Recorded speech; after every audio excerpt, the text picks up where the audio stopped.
Picture that moment just before you flip a light switch. The world outside is dark, maybe a few stars are visible, but inside, with just one simple motion, the entire room fills with brilliant light. It's a miracle we take for granted, powered by a grid of wires and stations that feels uniquely modern. But what if that moment, that sudden, controlled burst of electricity, wasn't a modern miracle at all? What if the spark of invention was kindled not in the labs of Edison or Tesla, but in the workshops of ancient artisans over 2,000 years ago? That is the staggering possibility we are exploring today. Right here on your screen, a glowing light bulb sits next to a simple, unassuming clay jar. They seem worlds apart, separated by millennia of human progress. Yet this jar, this humble object, might just be the key to one of history's greatest and most controversial secrets. This is the Baghdad Battery. It sounds like something from a science fiction novel, but it is a real artifact discovered in the sands of Mesopotamia, and it has ignited a firestorm of debate among historians, archaeologists, and scientists for decades.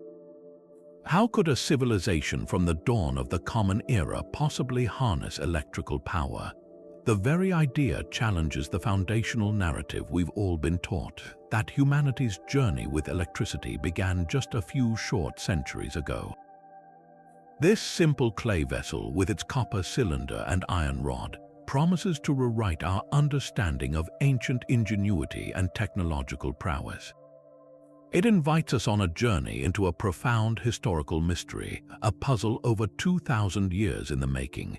So join me as we venture back in time, piecing together clues from dusty excavations and long-lost texts. We'll examine the compelling theories and the passionate counterarguments, exploring whether this ancient relic was truly a source of power or something else entirely. This isn't just a story about a curious pot. It's a story about human ambition, the relentless drive to create, and the tantalizing possibility that our ancestors were far more advanced than we ever dared to imagine. Prepare to have everything you thought you knew about the ancient world turned on its head. The year was 1936, though some records intriguingly point to 1938, a small detail lost to time that only adds to the enigma. In the village of Kujat Rabu, on the outskirts of what was once the heart of ancient Mesopotamia, the sun beat down on an archaeological dig led by Wilhelm König, a German director working for the National Museum of Iraq. The air was thick with dust and history, every trowel scrape potentially revealing a fragment of a long-vanished world. It was in this setting, amidst a collection of seemingly mundane objects from the Parthian era, a period spanning from roughly 250 years before the Common Era to 224 years after, that a worker's tool struck something unexpected. It wasn't a grand statue or a golden treasure, but a simple, unassuming clay jar about 13 centimeters tall, yellow in color, and seemingly unremarkable at first glance. Yet upon closer inspection, König and his team realized this was no ordinary storage pot. Its mouth was sealed shut with a thick, dark plug of asphalt, a material known for its waterproofing qualities. Carefully and with growing curiosity, they removed this ancient seal. Inside, they found a carefully rolled sheet of copper, formed into a cylinder, and nestled within it a single iron rod. The iron rod showed clear signs of corrosion, a specific type of acidic corrosion that hinted at contact with a powerful agent, perhaps vinegar or wine. The three components, the clay jar, the copper cylinder, and the iron rod, were clearly assembled with intention. They fit together too perfectly to be a random collection of scraps tossed into a pot. The asphalt plug was no mere lid. It served a dual purpose, not only sealing the contents but also acting as an insulator, firmly holding the iron rod in place perfectly centered within the copper cylinder without allowing the two metals to touch. This was deliberate engineering. The initial interpretation, as with many unfamiliar objects, was to place it in a known category. Perhaps it was a sacred scroll case for a religious text sealed for eternity. But scrolls are made of parchment or papyrus, and this case was made of metal, sealed in a way that suggested its contents were meant to be protected from the outside world, or perhaps that the outside world needed protection from what was inside. The corrosion on the iron rod told a story of a chemical reaction, and when you have two different metals separated by an electrolyte, you have the fundamental recipe for an electrochemical cell. The object didn't fit the narrative of its time. It was a puzzle piece from the Parthian period that refused to snap neatly into the established picture of ancient technology, a quiet anomaly waiting decades for someone to ask the right question.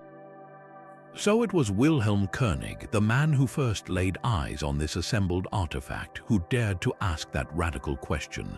He wasn't just a dig director, he was a trained artist and an observant scholar, and he brought that unique perspective to the mysterious jar. While others might have been content to catalogue it as a religious relic, König saw something else entirely, a functional device. His theory, proposed after careful study, was as simple as it was revolutionary. He suggested that this clay pot was in fact an ancient galvanic cell, a primitive battery. His reasoning was rooted in the basic principles of electrochemistry, principles that would have been familiar in a 19th century laboratory but were unheard of for an object 2,000 years old. He looked at the components. The iron rod and the copper cylinder were two different metals. The asphalt seal acted as a perfect insulator, preventing the metals from touching and creating a short circuit. And that telltale acidic corrosion on the iron rod was the final, crucial clue. It pointed to the presence of an electrolyte, a liquid like vinegar, fermented grape juice, or even lemon juice that would have been poured into the jar to fill the space between the copper and the iron. When such an electrolyte is introduced, a spontaneous chemical reaction begins. The acidic solution attacks the more reactive iron rod, causing it to corrode and release electrons. Those electrons then flow through the electrolyte to the less reactive copper cylinder, creating a potential difference of voltage. If you were to connect the two metals with a wire, a small but steady electric current would flow. It's the exact same foundational principle behind the first modern batteries invented by Alessandro Volta in the year 1800. The sheer implication was staggering. König was proposing that the Parthians, or perhaps even the later Sasanians who also occupied the region, had stumbled upon the secret of generating electricity over a millennium and a half before it was officially discovered by Western science. You can imagine the reaction this hypothesis received. In some academic circles, it was met with pure excitement, the thrilling possibility of rewriting history, of uncovering a lost chapter of human innovation.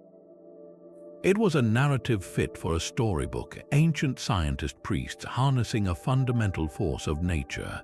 Yet, for every voice of excitement, there was a chorus of profound skepticism. The archaeological community is, by its nature, conservative, and for good reason. Extraordinary claims require extraordinary evidence. Critics argued that there was no contemporary textual evidence, no drawings on tomb walls depicting these batteries in use, no wires or electrical devices found alongside them. They questioned why such a transformative technology would appear to have left no mark on the historical record, no clear application that changed society.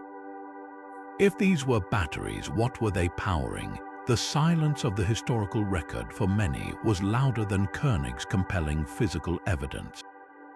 This deep division, this clash between a beautifully simple scientific explanation and the cautious interpretation of material culture, is what launched the Baghdad Battery from an obscure museum piece into a full-blown, enduring historical mystery. To truly grasp why this artifact is so compelling, we need to look much closer, to disassemble it in our minds and examine each component with the eye of an engineer. This wasn't a random collection of items tossed into a pot. It was a meticulously assembled device, and every single piece played a critical role. Let's start from the outside and work our way in. The outer vessel is a simple, hand-formed clay jar about the size of a tall drinking glass. Clay was the plastic of the ancient world, ubiquitous, cheap, and versatile.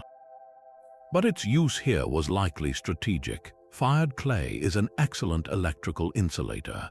It prevents any charge from leaking out through the sides of the container, effectively focusing whatever electrochemical reaction is happening within.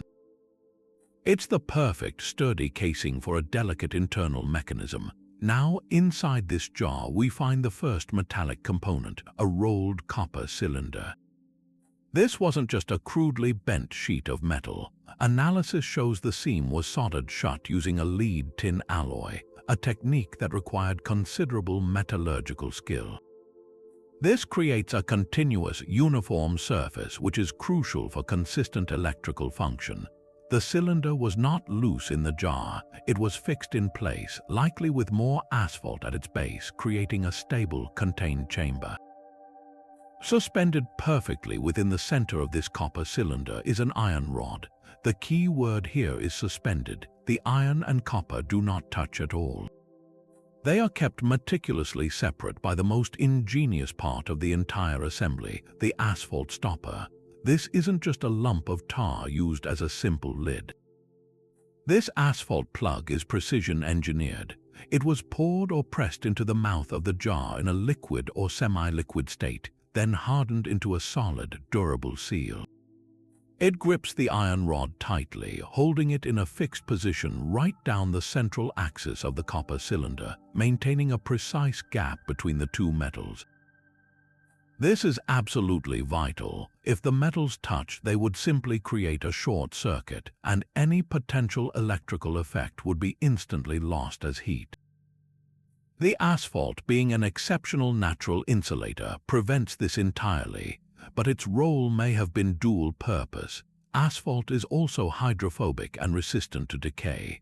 It would have beautifully preserved the contents from evaporation and contamination, and also protected the outside world from any corrosive liquid inside. When you put it all together, the picture is one of deliberate and sophisticated design. You have a sturdy insulating container, a carefully crafted copper cathode, a central iron anode, and a multifunctional seal that simultaneously acts as an immobilizer, an insulator, and a preservative.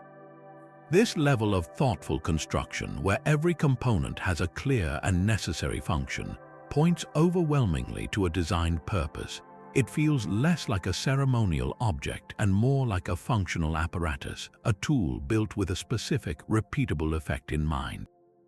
But this entire electrical hypothesis hinges on one crucial, invisible ingredient. We have the perfect container, the precisely arranged metals, and the brilliant insulator, but for any current to flow, the jar needed to be filled with something. It needed an electrolyte, a liquid that could conduct ions and facilitate that essential chemical reaction. And this is where our solid archaeological evidence gives way to a fascinating chemical detective story. No residue of any specific electrolyte was found inside the excavated jars. The only clue is that corrosive signature on the iron rod, suggesting it was attacked by an acidic substance. So, what could have filled this vessel? The answer lies not in a lab report, but in the pantries and vineyards of the ancient world. The most likely candidates are all substances that would have been commonplace 2,000 years ago. Imagine a sour wine or vinegar, a staple of every kitchen used for preservation and cooking. Or consider the sharp, acidic juice of a lemon or a pomegranate, fruits known and cultivated throughout the region. Even grape juice, which ferments and becomes acidic on its own, would have been a perfect, readily available candidate. Each of these liquids shares a key property: they are weak acids. When such a liquid is introduced into the jar, it acts as a bridge between the two different metals. The acid begins to dissolve the more reactive iron rod, stripping away tiny charged particles or ions. This process forces electrons to flow from the iron through the electrolyte and to the copper cylinder. If you were to complete the circuit by connecting the top of the iron rod to the top of the copper cylinder with a wire, a small but measurable electric current would continuously flow through that wire. It's a simple yet profound chemical process, one that could have been discovered entirely by accident, perhaps by an artisan noticing a strange tingling sensation when handling metal tools in a vat of pickled brine or sour wine. The fact that no electrolyte residue remains is actually a powerful argument in favor of the battery theory, not against it. These organic liquids are perishable. Over 2 millennia, sealed in a porous clay jar, they would have completely evaporated or decomposed, leaving behind only the faintest chemical ghost on the corroded iron. The very absence of this key component is exactly what we would expect to find if the jar had actually been used as intended. This missing piece of the puzzle, far from disproving the idea, perfectly aligns with the behavior of a functional electrochemical cell that was employed and then discarded, its liquid soul long since returned to the earth. Of course, the most convincing way to test any scientific theory is to put it into practice, to build a replica and see if it actually works. And that's precisely what a curious engineer named Willard F.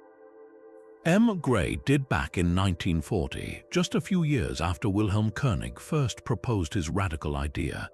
Gray, working for the General Electric High Voltage Laboratory in Pittsburgh, was fascinated by the reports of this ancient artifact. He decided to cut through the endless academic debate with simple, empirical action. Using König's description as a blueprint, he constructed his own version of the Baghdad Battery. He took a clay pot, a copper cylinder, and an iron rod, sealed it with an asphalt stopper, and then, crucially, he filled it with an electrolyte. He didn't use some exotic chemical. He chose a substance the ancients would have had in abundance, copper sulfate solution, a compound that could easily have been produced by dissolving copper in vinegar. The moment he connected a voltmeter to his creation, the theory sprang to life. The needle twitched, registering a small but undeniable electrical potential around 0.5 volt to 2 volts, depending on the exact electrolyte used. It wasn't a massive jolt of power, nothing like the batteries that start our cars, but it was real, measurable, and continuous. Gray's experiment was a landmark moment. It proved conclusively that the physical configuration of the Baghdad artifact was functionally capable of generating electricity. It wasn't just a theoretical possibility, it was a practical reality. The ancient object wasn't merely a passive container, it was an active power source. But a single, small voltage reading, while fascinating, doesn't fully answer the skeptic's most persistent question: what practical use could such a tiny amount of power possibly have? This is where the story takes an even more intriguing turn, moving from simple proof of concept to a demonstration of genuine application. In the 1970s, a German Egyptologist named Dr. Arne Eggebrecht conducted a series of experiments that aimed to provide a compelling answer. His hypothesis centered on one of the most iconic and mysterious processes of the ancient world, electroplating. Imagine the incredible skill of ancient goldsmiths, creating objects that appeared to be made of solid gold. But what if some of those objects weren't solid gold at all, but rather a base metal like silver or copper, coated with an impossibly thin, perfect layer of gold? This technique, known as gilding, was practiced, but the methods remained somewhat unclear. Eggebrecht proposed that the Baghdad Battery could have been the key. To test this, he didn't use just one replica. He connected several of them together in a series, creating a primitive battery pack. Just like linking several modern batteries end to end increases the total voltage, connecting 10 of these ancient cells could produce a combined voltage of around 5 volts or more than enough for the delicate process of electroplating. In his famous experiment, he took a small silver statuette and submerged it in a gold cyanide solution. He then connected his series of replica batteries, making the statuette the cathode or negative terminal, and immersed a piece of gold as the anode or positive terminal. When the circuit was closed, a miraculous transformation began. Over a short period, ions of gold were stripped from the anode and, driven by the gentle electric current, deposited in a smooth, even, and brilliantly shiny layer onto the surface of the silver statue. The result was a perfectly gilded object, indistinguishable to the naked eye from one made of solid gold. Egebrecht's experiment suggested a stunning possibility: that these simple clay pots could have been used in workshops to create the dazzling golden artifacts we now admire in museums. It provided a tangible, valuable, and almost magical use for this seemingly feeble electrical current, turning a scientific curiosity into a tool of artistry and economic power. The results from Gray, Egebrecht, and numerous other modern experimenters who have followed in their footsteps paint a consistent and persuasive picture. A single Baghdad battery cell generates a low voltage, typically in the range of 0.5 to 1.5 volts, with a current output that is similarly modest. This is not a source of power for lighting or motors. It is a source of subtle, controlled electrochemical influence. Think of it not as a power plant, but as a precision tool, akin to the delicate electrical probes used in modern laboratories for specialized tasks. The power it produces is perfectly suited for applications that don't require brute force, but rather finesse. Beyond electroplating, other experimenters have demonstrated that a bank of these cells could have been used for therapeutic purposes, creating a tingling sensation that might have been interpreted as magical or healing, an idea supported by ancient Greek and Roman texts that describe the use of electric fish to numb pain. It could have been employed in religious ceremonies, creating a mysterious, invisible force to astonish worshippers, or used by artisans for the controlled etching of precious metals. The real significance of these modern experiments isn't just that they prove the object can work as a battery. It's that they demonstrate its potential value within the specific technological and cultural context of its time. The ancients didn't need to power a light bulb to find electricity useful. They may have valued it for its ability to create beauty, to inspire awe, or to alleviate suffering. Applications that were every bit as revolutionary in their world as the smartphone is in ours. These replications bridge the vast gap between a silent artifact in a museum case and a humming, functional device in an ancient workshop, giving voice to a technology whose whisper has been lost for nearly 2,000 years. This brings us to the most compelling and practical application proposed for these ancient cells: the art of electroplating. Imagine an artisan in a bustling Parthian workshop, surrounded by the scents of hot metal and acidic solutions. Their task is to create a stunning religious statuette that appears to be made of pure, shimmering gold. But gold is incredibly rare and expensive, so instead they craft the core of the object from a more common, less costly metal like silver or copper. Now comes the true magic. They prepare a solution containing dissolved gold salt, something that could have been easily made by soaking gold leaf in a strong vinegar or even a brine. The silver statuette is carefully connected with a wire to the copper cylinder of one of our clay jar batteries. A separate piece of gold is connected to the iron rod. When both the statue and the gold are submerged in the solution, the circuit is complete. A gentle, invisible force takes over. The weak electrical current flowing from the battery coaxes tiny particles of gold to detach from the gold source and travel through the liquid, faithfully depositing themselves atom by atom onto the surface of the silver statue. Over several hours, a perfect, microscopically thin, and brilliantly reflective layer of pure gold builds up, completely concealing the base metal beneath. The result is an object of breathtaking beauty and apparent wealth, achieved with a fraction of the precious material. This isn't just a theoretical exercise. We have stunning archaeological evidence of such gilded objects from the very region and era of the Baghdad Battery. Artifacts from Mesopotamia, particularly from the later Sasanian period, show exquisite gold work on surfaces that are not solid gold throughout. For decades, the accepted explanation for this was a technique known as fire gilding or mercury gilding. This process involves mixing gold with mercury to create a paste, applying it to the object, and then heating it to vaporize the highly toxic mercury, leaving behind a gold coating. It was a brilliant but deadly technology, one that undoubtedly poisoned its practitioners. The electroplating theory presents a fascinating alternative. Why would an ancient civilization choose such a dangerous, unpredictable method if a safer, cleaner, and more controlled option were available? Using the battery for electroplating would have allowed for a more uniform coating, less waste of precious gold, and most importantly, it would have spared the artisans from the debilitating and often fatal effects of mercury poisoning.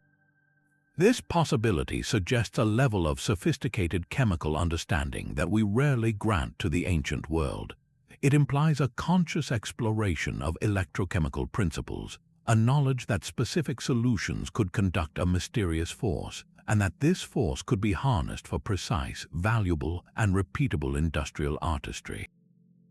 It transforms the battery from a curious anomaly into a potential keystone of an advanced, yet largely forgotten, technological tradition. Yet, this remarkable possibility of ancient electroplating is just one piece of the puzzle.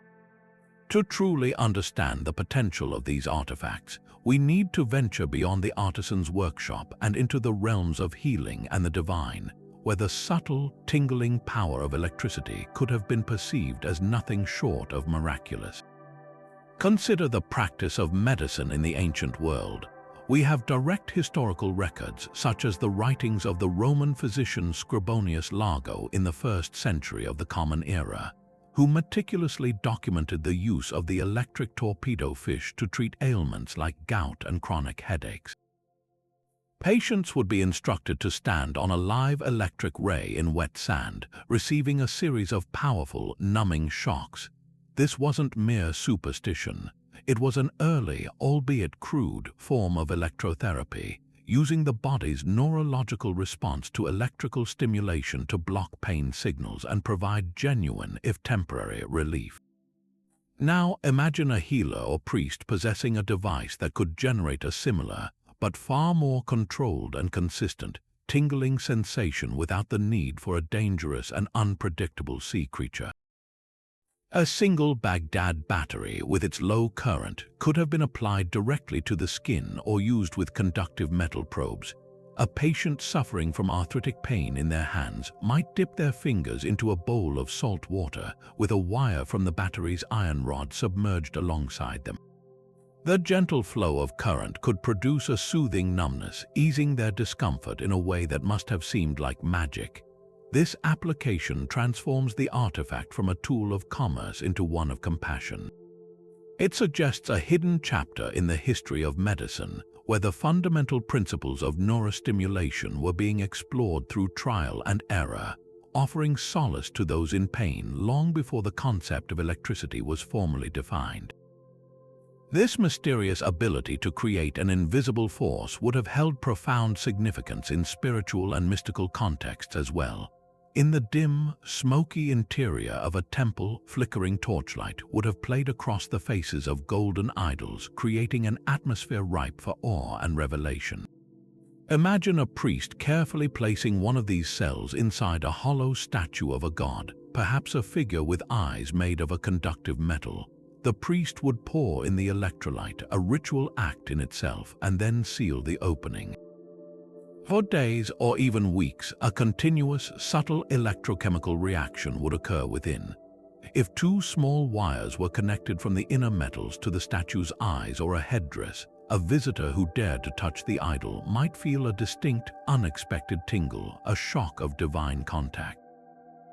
Alternatively, if two different metal wires from the cell were brought close together just inside the statue's mouth, a visible miniature spark could theoretically jump the gap, especially in the darkened sanctum of the temple. The effect on a worshipper would have been overwhelming. This was not the predictable warmth of a fire or the solidity of carved stone. This was an intangible, living force emanating from the deity itself. It was proof of a divine presence, a power that could be felt but not seen, a secret known only to the initiated priesthood. Such a use would have been an incredibly powerful tool for social control, reinforcing the authority of the temple and the fear of the gods. It bridges the gap between technology and belief, showing how a simple electrochemical discovery could be harnessed to shape the very spiritual fabric of a society, making the mystical tangibly real for the faithful. To understand where this mysterious object truly came from, we need to place it firmly within the vibrant, tumultuous world of the empires that ruled Mesopotamia. The artifact was excavated from a site dated to the Parthian period, a dynasty that sprang from the steppes of Central Asia to conquer the Persian heartland and beyond, ruling from the mid-3rd century before the Common Era to the early 3rd century after. The Parthians were masters of a vast, sprawling empire that became one of the ancient world's greatest cultural melting pots. Stretching from the fringes of the Roman Empire in the west to the trade routes of Central Asia in the east, their domain was the ultimate crossroads.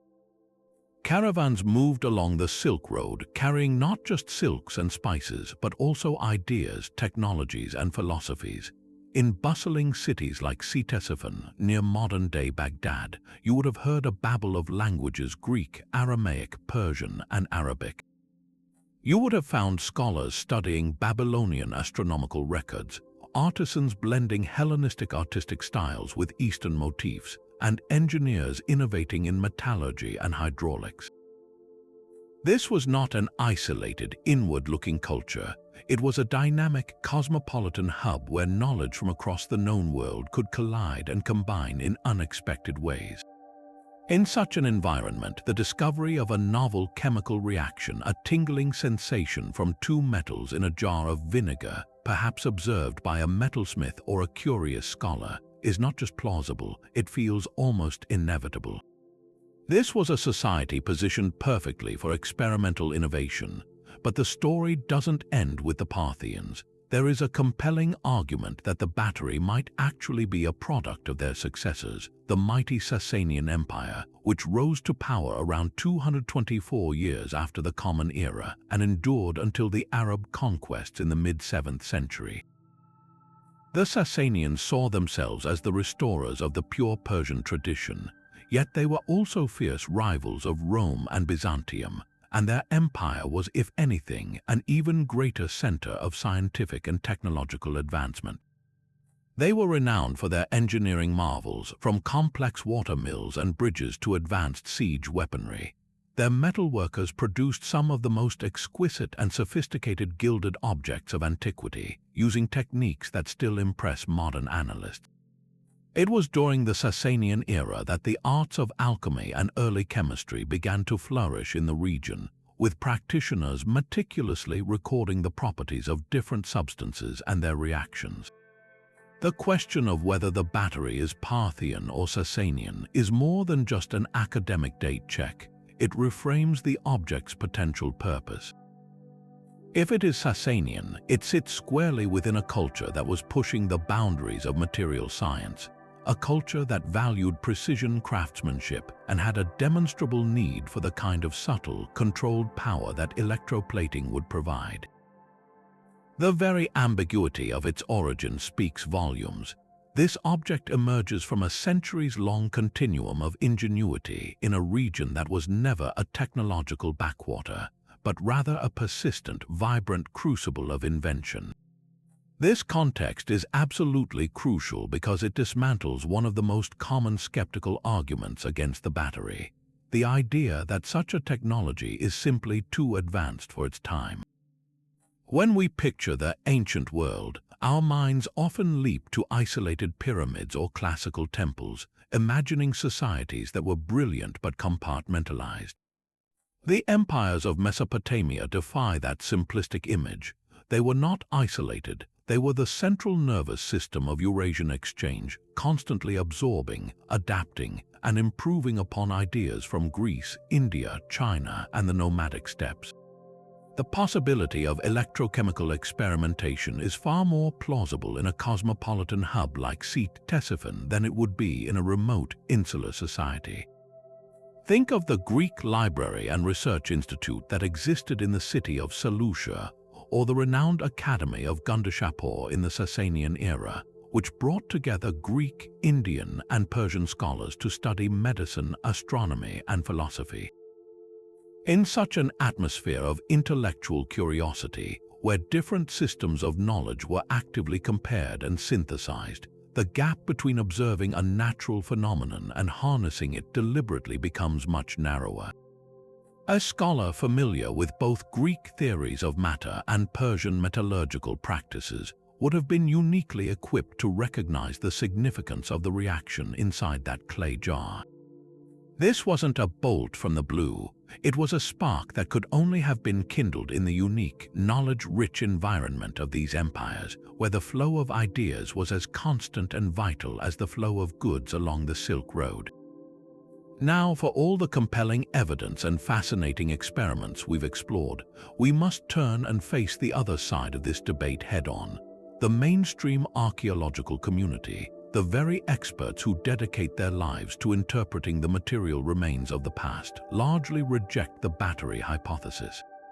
Their perspective is not born of a lack of imagination, but from a strict adherence to methodological principles and a deep-seated caution against projecting modern concepts onto ancient objects. The most widely accepted theory, and the one you would likely find in a standard archaeology textbook, is far more mundane. This was a storage jar for sacred scrolls. From this viewpoint, the object's components are reimagined. The copper cylinder isn't a cathode, it's a protective case designed to hold a precious papyrus or parchment scroll, shielding it from moisture and pests. The iron rod, according to this interpretation, isn't an anode at all. It is simply the heavily corroded core of the scroll itself, the rod around which the delicate material was rolled for storage.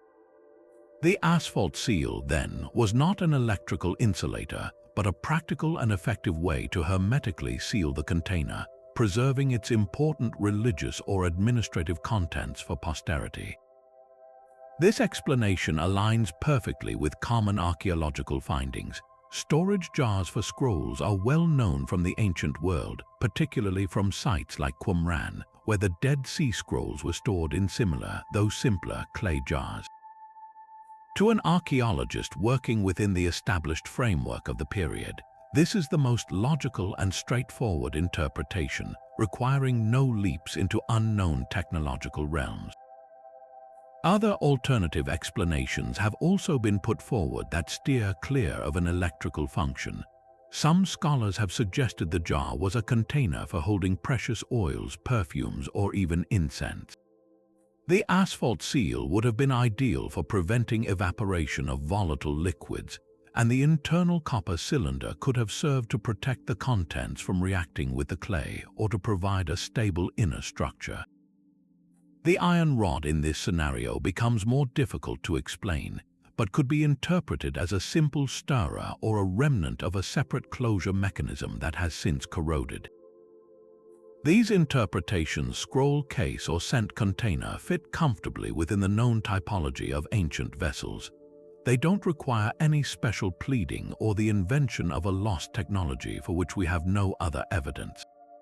This is the crux of the skeptics' argument, a point often referred to as the silence of the evidence. If the Parthians or Sasanians possessed a working knowledge of electricity, even on a small scale, where is the rest of the apparatus? We have found no wires, no switches, no electrodes, no depictions of these devices in art, and no mention of their function or the strange power they produced in any surviving texts from the region. For a technology to be considered established, archaeologists expect to find a context, a pattern of associated finds that build a coherent picture. The Baghdad Battery stands in isolation, a single, enigmatic data point in a sea of otherwise interpretable material culture. Its uniqueness makes it an outlier, and in a field that builds knowledge through the accumulation of corroborating evidence, outliers are typically treated with extreme caution. This skepticism is further bolstered by a critical analysis of the experimental replications themselves. While it's true that Willard Gray and Arne Egebrecht made their replicas produce electricity and even plate gold, skeptics point out a significant flaw: they used modern knowledge to make it work. Gray knew he was building a battery, so he selected his materials and electrolyte with that specific goal in mind. Egebrecht used a gold cyanide solution, a highly effective but also highly toxic electrolyte that requires sophisticated chemical knowledge to produce. There is no evidence that the ancients used or even knew about potassium cyanide for electroplating. While vinegar or lemon juice would work, the process is significantly slower and less efficient. The question becomes, if the ancients were using these for electroplating, did they possess the precise, empirical understanding of electrochemistry required to consistently achieve good results? Or would the unpredictable and weak current have made the technique more trouble than it was worth compared to well-established, reliable methods like mercury gilding? Furthermore, no excavated Baghdad Battery has ever been found with traces of an electrolyte still inside, nor have any been discovered linked together in series, as would be necessary for the more practical applications.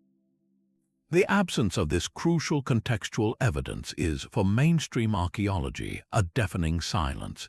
The battery theory, while captivating, relies on a chain of inferences. If they filled it with the right liquid, and if they connected it with wires, and if they understood the principles well enough to use it effectively. For many archaeologists, this is one, if too many. They argue that the simplest explanation, that it is a sealed storage container, is, following the philosophical principle of Occam's razor, the most likely to be true. Stepping back from the electrical possibilities, we find a much more grounded and, for many experts, far more convincing explanation waiting in the wings. This is the scroll jar theory, a compelling alternative that interprets the artifact not as a technological marvel, but as a sophisticated and practical library device. From this perspective, every component we've scrutinized for its electrical potential takes on a new, more mundane, yet entirely logical role. Let's reimagine the object through the eyes of an ancient scribe or priest tasked with preserving a sacred text or an important administrative record for generations. The centerpiece of this interpretation is the copper cylinder. Rather than a cathode, it becomes a protective case, a sturdy sheath designed to hold a precious scroll made of papyrus or parchment. In the humid, pest-ridden environment of Mesopotamia, organic materials like these were incredibly vulnerable. A scroll rolled directly inside a porous clay jar would be susceptible to moisture, mold, and insects. But by encasing it in a solid copper tube, the scribe created a formidable barrier. Copper is resistant to corrosion and, importantly, it's unattractive to pests, providing a sealed microenvironment that would dramatically extend the life of the fragile document inside. Next, we have the iron rod. In the battery hypothesis, it's the essential anode, but in the scroll jar interpretation, it is simply the structural core of the scroll itself. Ancient scrolls were almost always rolled around a central rod, often made of wood or bone, to give them stability and make them easier to handle and unroll. Over 2 millennia, a wooden rod would have completely decomposed, leaving behind no trace, but an iron rod, even one that has heavily corroded, would remain. The extensive corrosion we see could be explained simply by the inherent moisture in the clay and the atmosphere over centuries, slowly eating away at the metal. This iron core would have given the scroll a rigid, durable center, making it a solid, manageable unit when placed inside its copper sheath. Finally, the asphalt seal completes this practical system. Its function as an insulator in the electrical model is replaced by its proven, well-documented use as a premier sealing agent in antiquity. Asphalt was the ancient equivalent of duct tape and plastic wrap combined. It was widely used to waterproof boats, seal baths, and crucially, to hermetically seal storage containers. By pouring this sticky, impermeable substance into the mouth of the jar, the owner was creating an airtight and watertight lock, safeguarding the invaluable contents from the elements, ensuring that the wisdom or records within would survive the passage of time. This entire assembly, clay jar, copper case, scroll with iron core, and asphalt plug, represents a deluxe, top-of-the-line preservation system for its era. This interpretation gains immense credibility when we look at the broader archaeological record. The practice of storing scrolls in sealed jars is not some theoretical concept invented for this one object. It is a well-established fact. The most famous example comes from a completely different region and culture, the Dead Sea Scrolls, discovered at Qumran between 1946 and 1956.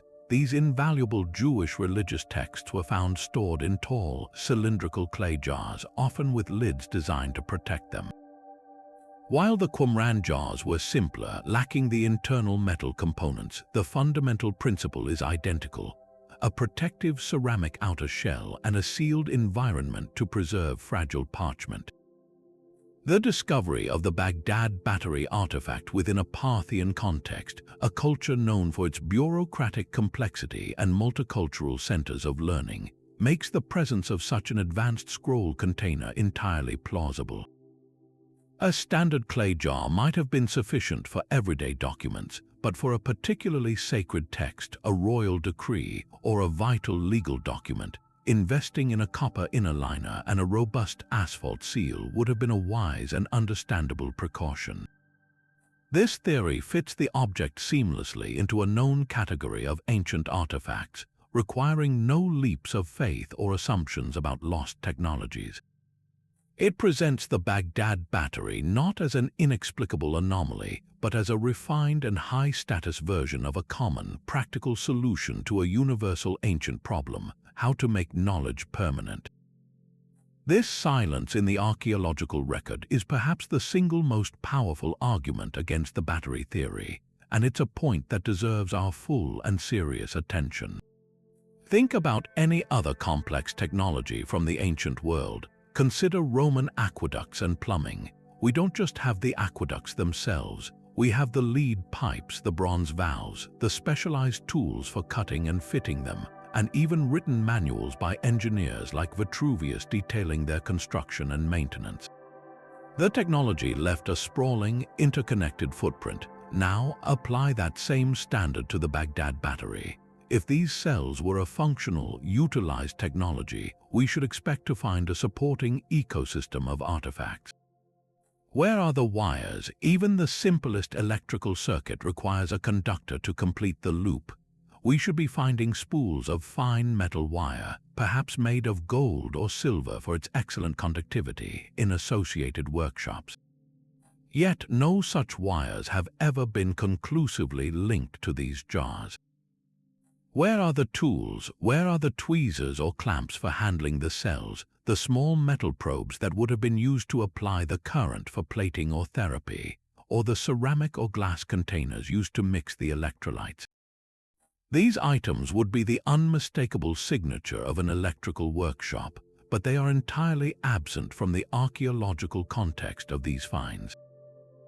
Even more striking is the complete silence from the vast written and artistic record of these empires.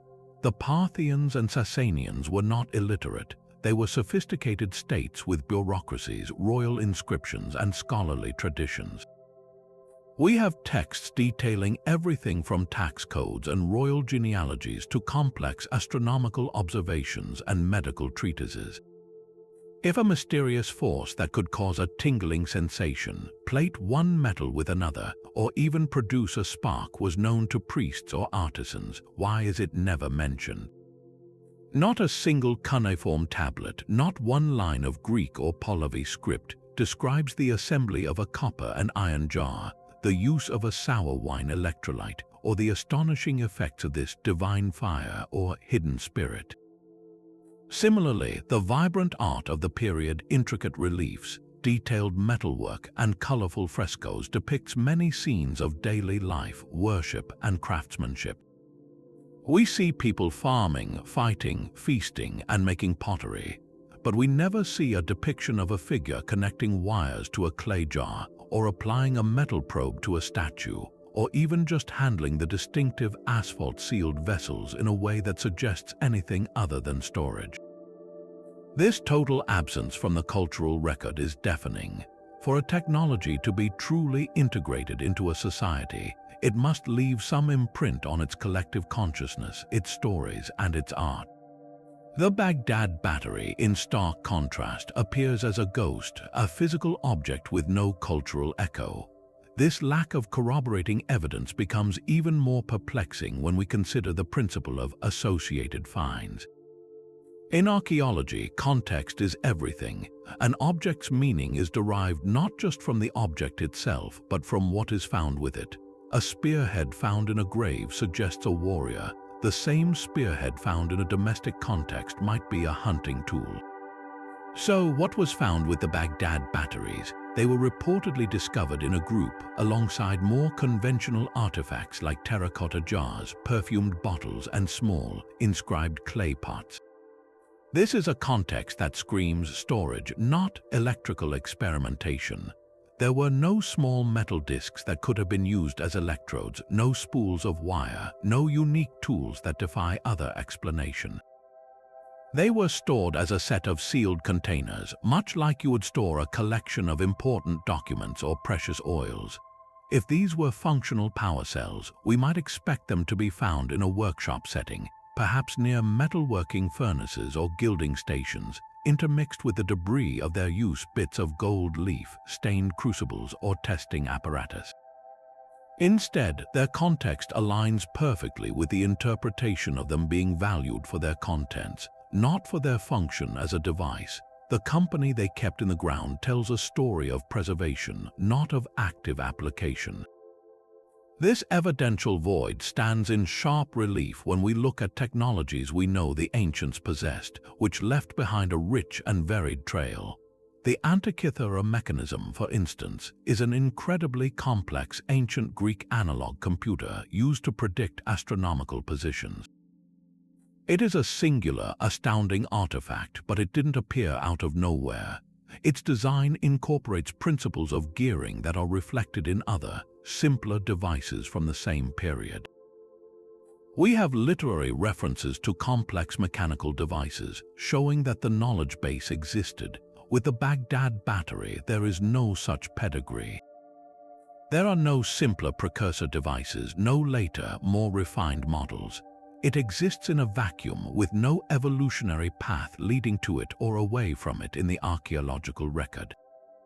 This isolation is a massive red flag for historians. Widespread, useful technologies tend to spread, evolve, and leave multiple lines of evidence. The fact that we have only a handful of these jars, all from a relatively confined period and region, with no associated toolkit and no cultural documentation, strongly suggests they were not a transformative technology, but rather a specialized and likely non-electrical type of container. The silence in this case is not just an absence of evidence, it is evidence of absence for the technology as we imagine it. So if the Baghdad Battery was indeed a functional device, a question of breathtaking scope naturally arises. Was this an isolated flash of genius, a secret known only to a small group of Mesopotamian artisans, or was the understanding of electrochemistry far more widespread in the ancient world than we have ever dared to suspect? To answer this, we must look beyond the sands of Iraq and search for parallels, for echoes of this same knowledge in other ancient cultures. The most famous and most hotly debated of these potential parallels comes from the Temple of Hathor at Dendera in Egypt. Here, in a subterranean crypt, there are large stone reliefs that depict what some researchers have interpreted as giant, archaic light bulbs. These so-called Dendera lamps show a serpent coiled inside an elongated, teardrop-shaped vessel, which is connected by a cable to a box that a priest is standing beside. To those who support the ancient electricity theory, this is a clear schematic. The serpent represents the filament, the vessel is the glass bulb, the cable is an electrical wire, and the box is the power source, perhaps a battery not unlike the one from Baghdad. They argue that the entire scene depicts an Egyptian ritual using artificial electric light. However, this interpretation is almost universally rejected by mainstream Egyptologists and archaeologists. The mainstream explanation is far more grounded in Egyptian religion and symbolism. The cable is identified as a lotus stem, a common religious symbol. The bulb is seen as a representation of a carved lotus flower from which the snake, a symbol of the god Hapies, is emerging, a visual metaphor for the dawn, for creation, and for the journey of the sun god Ra. The priests aren't electrical engineers. They are performing a well-documented religious ceremony involving sacred symbols. The Dendera reliefs, while visually striking to a modern eye, fit perfectly into the known iconographic language of ancient Egypt without needing to invoke an unknown technology. This highlights a critical challenge. It is dangerously easy for us to project our own technological worldview onto the symbolic and religious art of the past, seeing batteries and bulbs where the original creators saw only gods and cosmic principles. This brings us back to the Baghdad artifact with a renewed sense of its singularity. Unlike the speculative interpretations at Dendera, the battery is a tangible, three-dimensional object whose physical construction is undeniably and perfectly suited for an electrochemical function. And this is what makes its isolation so deeply puzzling. If this knowledge was widespread, why have we not found similar devices in the incredibly well-preserved tombs of Egypt, or among the sophisticated metalworking cultures of the Indus Valley, or in the ruins of ancient China? The civilizations of the ancient world were deeply interconnected through trade and conflict. Ideas about metalworking, agriculture, and astronomy flowed freely along trade routes. A technology as potentially revolutionary as electricity, even in a primitive form, would have been an incredibly valuable commodity. If the Parthians or Sasanians knew how to generate current, it stands to reason that their rivals, the Romans, would have desperately sought to acquire or steal that knowledge. The Roman Empire was a voracious adopter of foreign technology, from the Carthaginian quinquereme to the Greek ballista. They had the engineering prowess to replicate and scale up such a device, and we have extensive Roman writings on everything from plumbing to pneumatics. Yet, there is not a single mention of anything resembling an electrical cell in the entire Roman literary corpus. No clay jars with iron and copper rods have ever been unearthed in Pompeii, in Roman Britain, or in North Africa. This profound silence across the globe suggests one of two possibilities. Either the knowledge was an incredibly well-guarded secret, held by a small, closed group of priestly technologists who took their secret to the grave, or the Baghdad Battery was not a battery at all, but something else whose true purpose we have simply misunderstood. This idea of a secret priestly knowledge is a compelling narrative. We can envision a scenario where a small, elite class of temple artisans stumbled upon the electrochemical effect entirely by accident. Perhaps while cleaning metal religious objects in a vat of vinegar, they noticed a strange tingling when two different metals touched the liquid simultaneously. Through experimentation, they refined the design into the efficient clay jar configuration we see today. This knowledge would have been a source of immense power and prestige. The ability to make a statue tingle with a divine presence, or to miraculously coat a common metal with a layer of gold, would have cemented the priesthood's authority over the populace. In such a scenario, they would have had every reason to guard this discovery fiercely, passing it down only through oral tradition to a select few initiates. This would explain the absence of written records or widespread artifacts. The technology would have been born, used, and then extinguished within the cloistered walls of a few temples, leaving behind only a handful of these enigmatic objects that survived long after their purpose was forgotten. This is a plausible, even romantic, explanation for the battery's isolation. It paints a picture of a lost science, a thread of technological progress that was snipped short by time, conquest, or simply the dying out of a specific cult.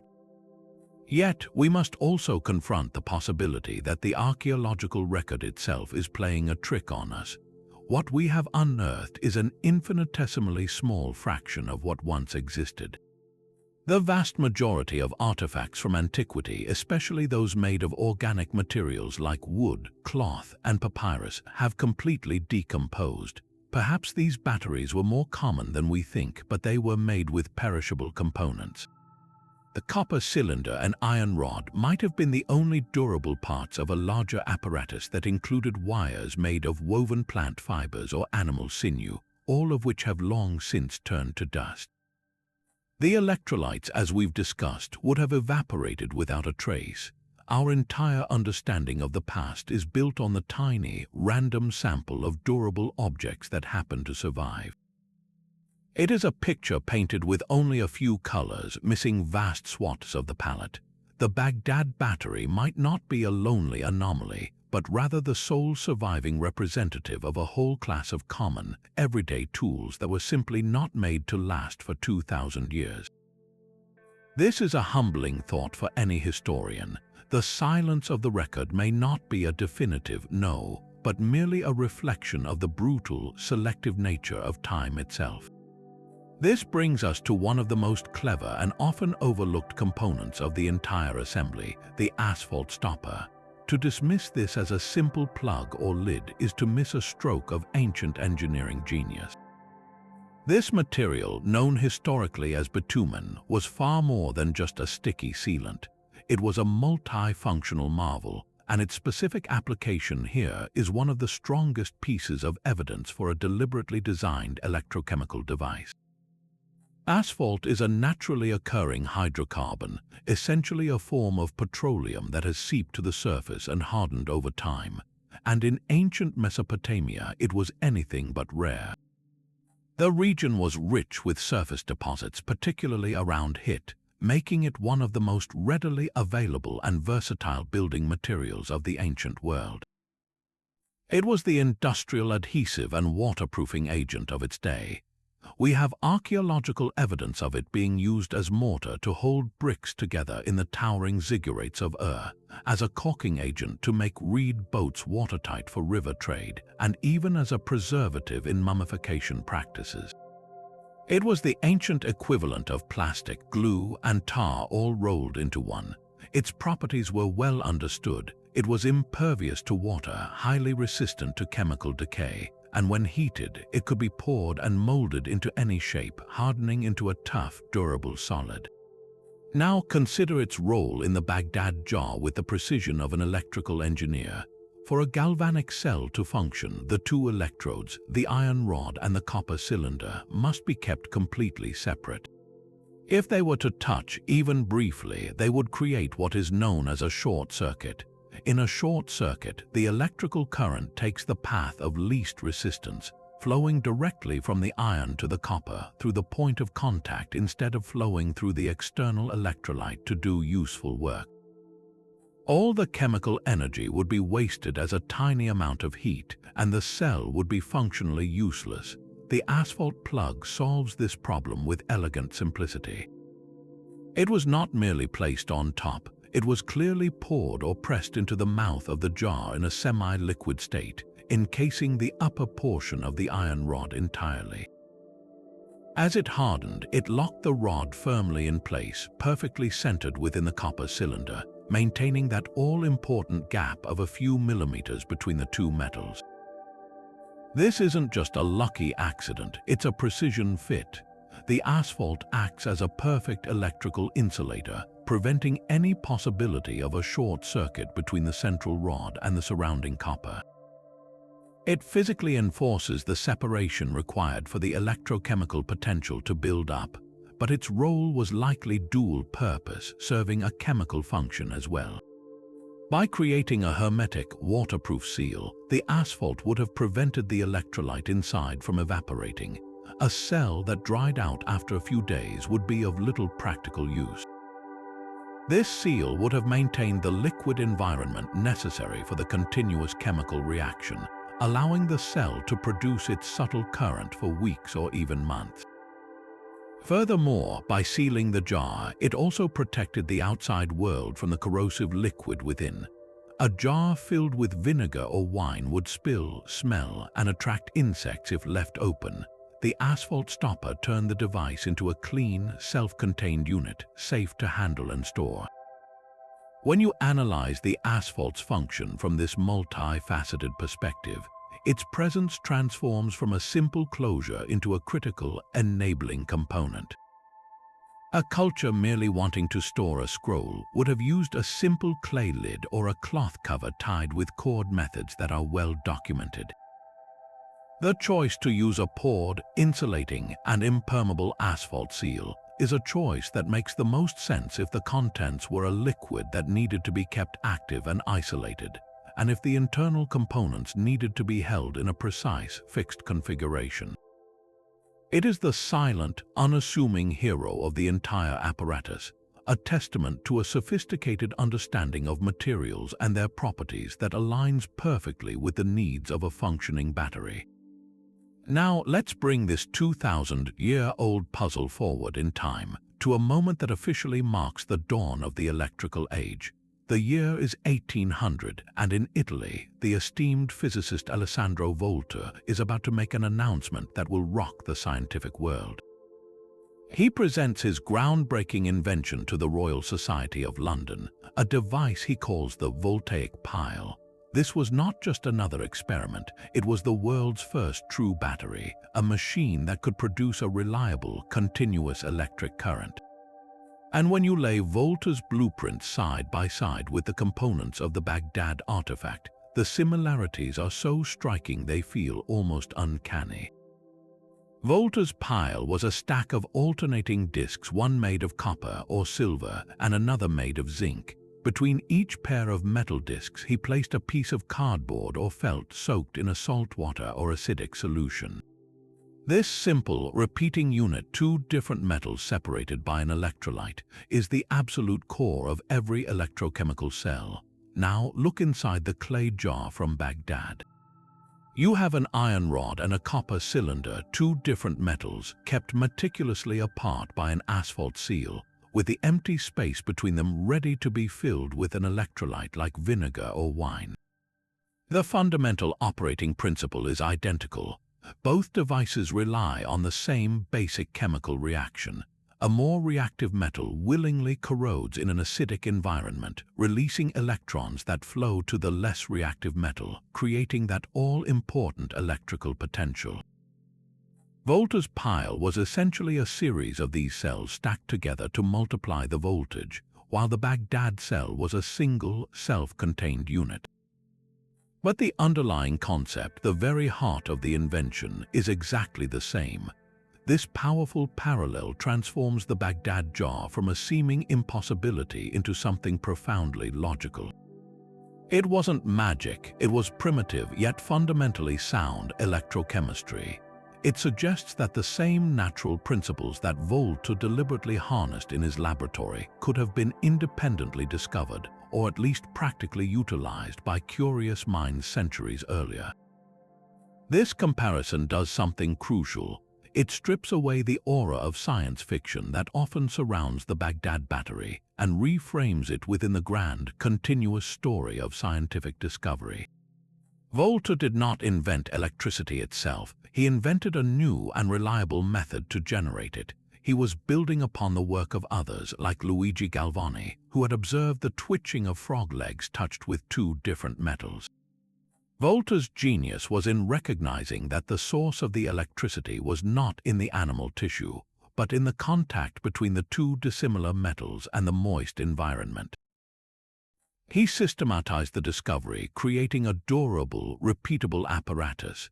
The unknown artisan who assembled the clay jar in Mesopotamia may have been operating on a similar, if less formal, path of discovery.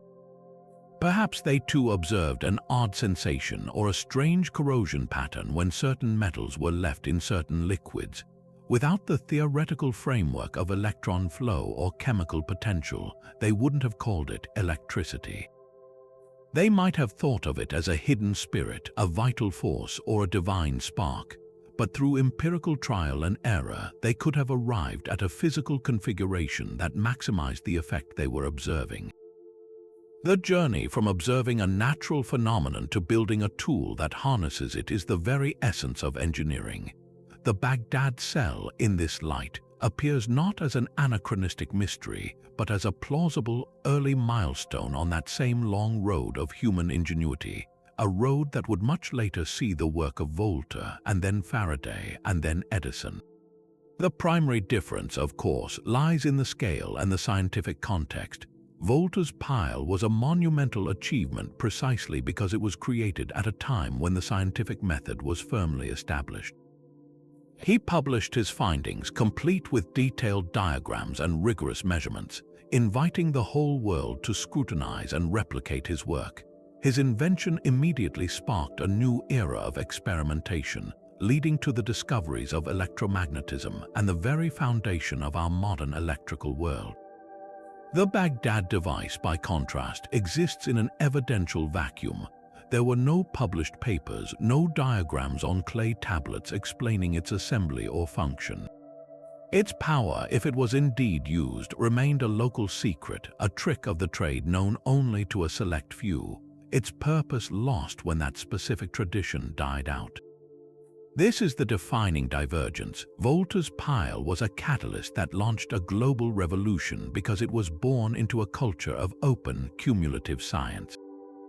The Baghdad cell, if it was a battery, represents a brilliant but isolated spark, a technology that flickered into existence and then vanished without igniting the wider world. It's a poignant reminder that technological progress is not a guaranteed linear climb. It can be a story of fits and starts, of brilliant ideas that emerge, are used, and are then forgotten, waiting to be rediscovered centuries later under a different sky. While the academic debate simmered in journals and museum halls, the story of the Baghdad Battery was about to be supercharged, catapulted from a scholarly curiosity into a full-blown pop culture phenomenon. This leap into the public imagination came chiefly through the lens of one of the most beloved and empirically minded television shows ever created, Mythbusters. For a generation, hosts Adam Savage and Jamie Hyneman were the ultimate arbiters of truth, tackling everything from exploding toilets to the physics of shooting a gun underwater. So, when they turned their skeptical gazes and love for high explosives toward the ancient world, the results were nothing short of electrifying. In a classic episode, the team took on the Baghdad Battery with their signature blend of scientific rigor and chaotic entertainment. They didn't just build one replica, they built an entire ancient power plant, constructing multiple clay pot cells exactly according to the original specifications. Then they did what any good engineer would do. They connected them all together in a series, creating a primitive but functional battery pack capable of producing a significantly higher voltage than a single cell could manage on its own. The moment of truth was both dramatic and deeply validating for the theory's proponents. Using their bank of ancient-style batteries, the team successfully demonstrated two key applications. First, they managed to electroplate a small metal ring with a layer of copper, a vivid, shiny proof of concept that showed the system could genuinely be used for metalworking. Then, in a much more personal and relatable test, they used the current to produce a faint but unmistakable tingly sensation on the tongue, a direct sensory experience of the power these jars could produce. It was a visceral demonstration that bridged a 2,000-year gap, making the abstract concept of ancient electricity something you could, quite literally, feel. The final verdict from the Mythbusters team, however, was a masterpiece of scientific nuance that perfectly captured the essence of the entire debate. They deemed the ancient battery plausible, not confirmed, not proven beyond a doubt, but plausible. This wasn't a dismissal, it was a carefully weighed conclusion. They acknowledged that the object could have been used as a battery, that it was functionally capable of generating electricity and performing useful tasks like electroplating. But echoing the concerns of mainstream archaeologists, they also pointed out the lack of a definitive smoking gun, the absence of wires, electrodes, or any corroborating evidence that would prove it was actually used for that purpose in antiquity. This plausible rating was the perfect outcome for a historical mystery. It didn't solve the puzzle, but it legitimized it. It elevated the Baghdad Battery from a fringe theory into a credible enigma, a what-if scenario backed by empirical testing. For millions of viewers around the world, the episode wasn't just a segment of television, it was an invitation. It invited people to wonder, to question the linear narrative of technological progress they had been taught in school. It made them look at the ancient world not as a static collection of ruins and artifacts, but as a dynamic place of potential discovery, where brilliant flashes of innovation might have flickered in the darkness long before they were ever formally recognized. This televised experiment did more than just test a hypothesis. It fundamentally transformed the Baghdad Battery's place in our collective culture. Before Mythbusters, it was an obscure archaeological footnote. Afterward, it became a staple of documentary programming, a central character in books about ancient mysteries, and a favorite topic of discussion across the burgeoning internet. The artifact became a symbol, a physical touchstone for larger questions about lost knowledge and the capabilities of our ancestors. It tapped into a deep-seated human desire to believe that the past holds forgotten secrets, that history is not a simple story but a complex tapestry with missing threads. The Battery's journey into pop culture also highlights a fascinating shift in how we explore history. We are no longer reliant solely on academic papers to interpret the past. We now have the tools of experimental archaeology and mass media to test ideas in a very public, very engaging forum. Shows like Mythbusters democratize the process of historical inquiry, allowing everyone to become an armchair archaeologist, to weigh the evidence and to feel the thrill of a potential discovery. The Baghdad Battery, in this new light, is no longer just an object in a museum case. It is a conversation, a debate that plays out in living rooms and online forums, a timeless puzzle that continues to challenge our assumptions and ignite our imagination about what might have been. This brings us to a fundamental and practical obstacle for the battery theory, one that moves beyond the question of whether a single cell could work and into the far more demanding question of whether a collection of them could have ever formed a viable technology. A single Baghdad battery, as we've seen, generates a remarkably modest amount of power, less than 2 volts. To put that into perspective, that's less than a quarter of the voltage of a single modern-A battery. While this tiny current might be sufficient for creating a subtle tingling sensation or for the extremely slow electroplating of a very small object, it is utterly inadequate for any of the more ambitious applications often proposed, such as providing a noticeable therapeutic shock or plating a large statue. For those tasks, you would need significantly more voltage, and the only way to achieve that with primitive cells is to connect many of them together in a series, just as Arne Eggebrecht did in his experiment and the Mythbusters team replicated. Linking 10 cells together could produce 10 volts. Linking 50 could produce 50 volts. This principle of scaling is the bridge between a curious electrochemical toy and a genuinely useful piece of technology. So, if this was a known and utilized technology, the logical implication is inescapable. The ancients must have been producing and using these cells not in ones or twos, but in dozens, perhaps even hundreds. We should be finding evidence of ancient battery workshops, storage rooms filled with stacks of these clay pots, alongside barrels of vinegar or wine for electrolyte and spools of wire for connecting them. We should see the archaeological footprint of an industry, yet this is precisely what is missing. The sobering reality is that only about a dozen of these objects have ever been officially reported, and their documentation is, to put it mildly, less than ideal. Wilhelm König's original reports are somewhat vague, and the exact find spots for many of the jars are not precisely recorded.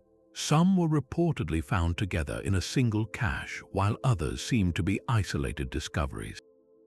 They are rare, scattered, and enigmatic. This scarcity is a massive problem for the battery hypothesis. If these were common tools, their remains should be as plentiful as other common workshop items, like pottery shards, loom weights, or metal slag. We find entire warehouses of Roman amphorae used for shipping olive oil. Why can't we find a single storeroom dedicated to ancient electrical cells? This scarcity forces us to confront a challenging possibility. Perhaps these dozen or so artifacts don't represent a widespread technology, but rather a series of isolated experiments. Imagine a single, brilliant artisan or a small, secretive priestly guild conducting trials over a generation. They might have produced a few dozen of these cells, experimented with them, and then, for reasons lost to time, abandoned the pursuit. The knowledge died with them, and the few surviving cells were simply stored away and forgotten.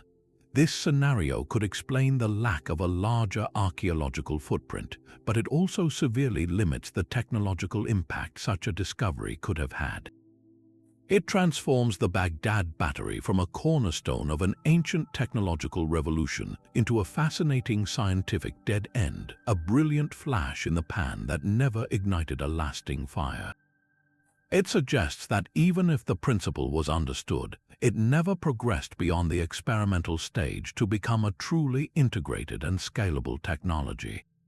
The counter-argument from those who support the battery theory often points to the devastating passage of time and the incompleteness of the archaeological record. They argue that what we have found is merely a tiny, random sample of what once existed. The vast majority of these clay pots, they suggest, would have been broken, recycled, or simply lie buried under modern cities forever out of reach.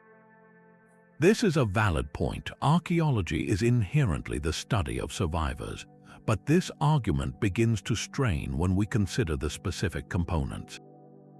The copper cylinders and iron rods are durable. They survive well in the archaeological record.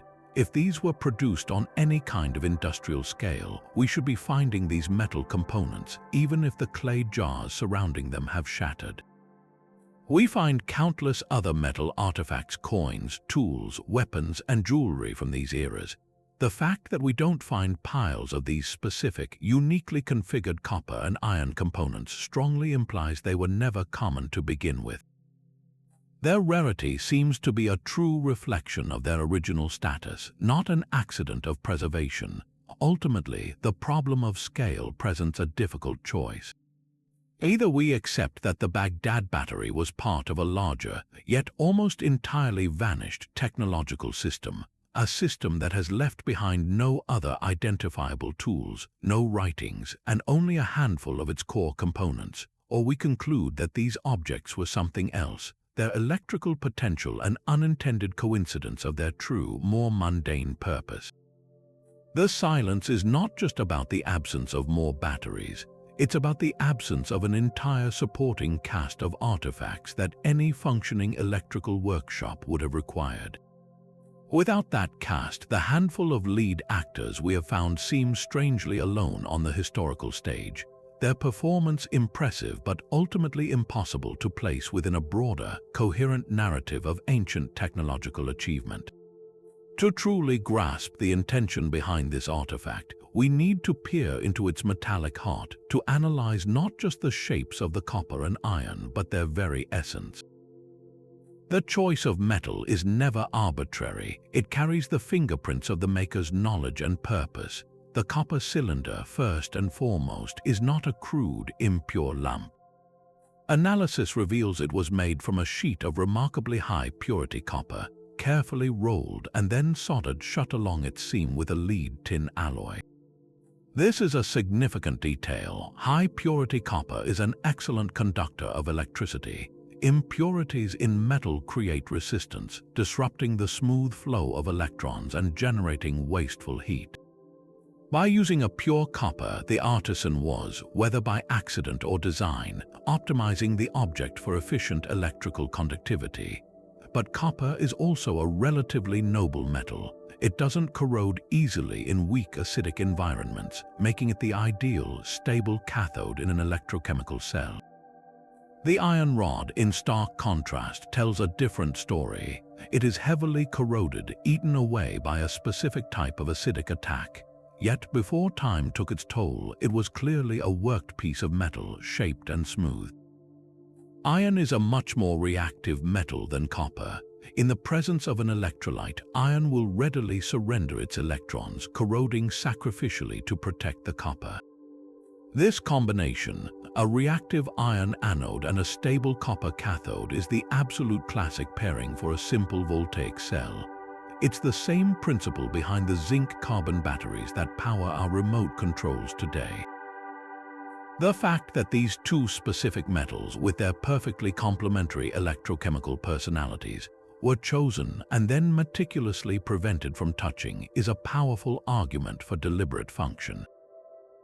It suggests a level of understanding, perhaps gained through meticulous observation, that the interaction between these particular metals in a specific environment produced a unique and desirable effect. However, we must also consider the world these metals came from. Copper and iron weren't just chosen for their theoretical properties, they were the dominant practical metals of their age. Copper, with its beautiful reddish hue and relative malleability, had been used for thousands of years for everything from jewelry and cookware to weapons and tools.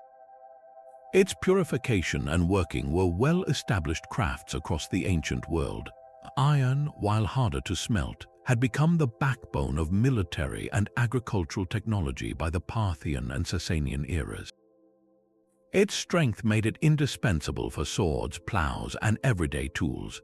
So, the skeptic would rightly argue, isn't it perfectly logical that an artisan constructing any durable object would use the two most common and workable metals available?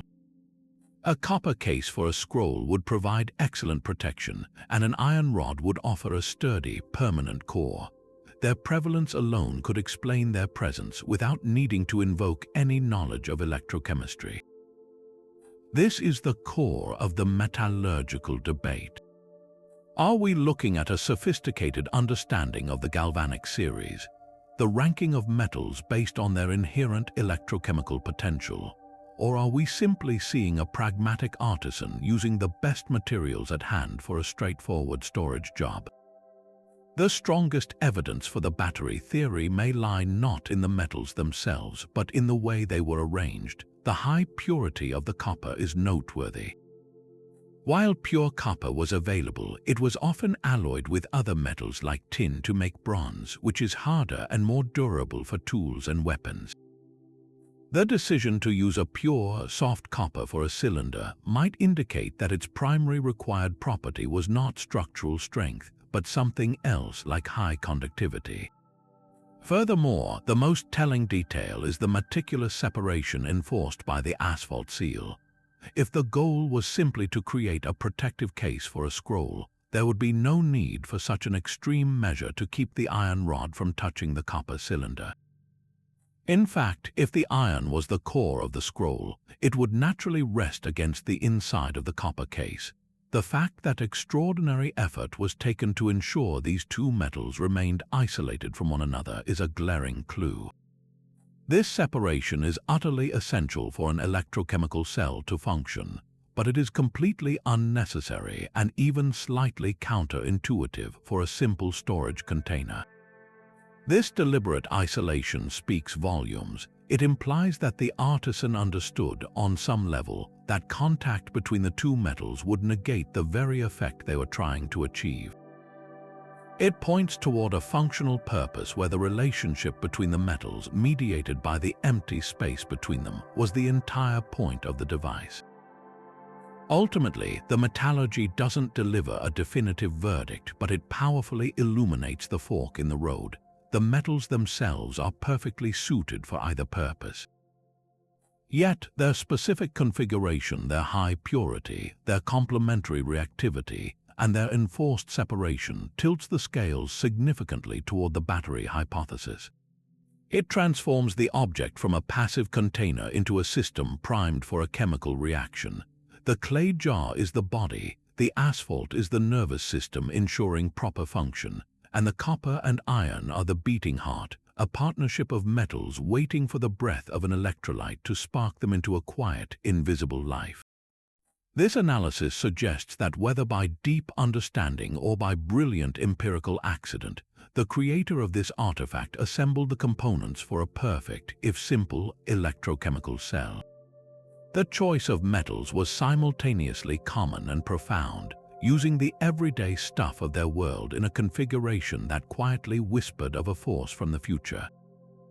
To truly appreciate the global nature of this mystery, our journey must now cross oceans and leap forward in time, venturing from the dusty workshops of Mesopotamia to the humid, vibrant heart of another ancient world, that of the Olmecs in Central America. Flourishing from around 1500 to 400 years before the Common Era, the Olmecs are often called the mother culture of Mesoamerica, the civilization that laid the foundational stones for the Maya and the Aztecs to build upon. They are renowned for their colossal stone heads, their sophisticated calendar systems, and their complex religious beliefs. But scattered among their legacy are a handful of truly peculiar artifacts that have ignited a speculative fire among a small group of researchers, suggesting that the Olmecs, too, might have been brushing against the fringes of a force we would recognize as electromagnetic. The most compelling of these are a collection of polished, bar-shaped objects carved from a beautiful and incredibly tough green stone known as jadate. To the untrained eye, they appear to be nothing more than exquisitely made ceremonial bars or scepters, symbols of authority for a powerful priest or ruler.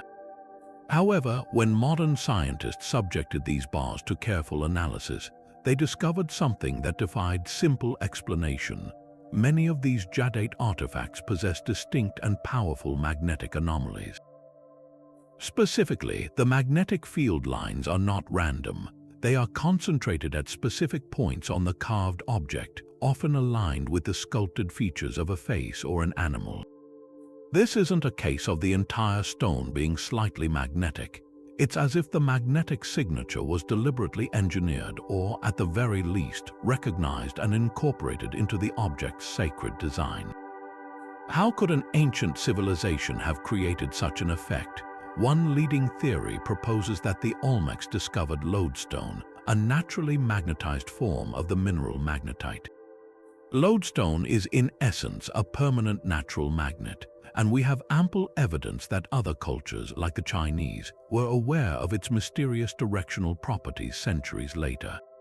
The speculation is that Olmec artisans or shaman scientists, through patient experimentation, learned to magnetize other stones by repeatedly stroking them with a piece of lodestone in a single direction, a process that can align the magnetic domains within the material. They may have then carefully carved their jadate artifacts around these magnetized points, ensuring that the invisible force field emanated from the statue's mouth, its forehead, or its heart, locations charged with symbolic meaning. Imagine the awe such an object would inspire in a culture that perceived the world as alive with spiritual forces. A priest holding one of these bars could demonstrate its hidden power by making a small, iron-rich metal object, like a piece of magnetite, mysteriously move or spin without any visible contact. In the context of a ritual, this would have been a staggering display of divine connection, a tangible manifestation of an invisible world of power that the priest alone could command. This potential Olmec knowledge represents a different yet parallel path to that of the Baghdad Battery. It's not about generating a current, but about harnessing and understanding a permanent magnetic field, another fundamental facet of electromagnetism. Now, let's be absolutely clear, this is highly speculative territory. There is no Olmec power plant waiting to be unearthed, no wires or batteries found in the jungles of Veracruz. The mainstream archaeological interpretation for these magnetized bars is that they were powerful ritual objects, and their magnetic properties were simply one of many amazing natural phenomena, like shimmering iridescence or resonant sound that the Olmecs valued and incorporated into their sacred art. The magnetic force may have been interpreted not as a physical principle, but as a form of tonality or life force, a spiritual energy that could be concentrated and manipulated. The leap from recognizing a magnetic anomaly to understanding the science of electromagnetism is a colossal one, and there is no evidence the Olmecs ever made it.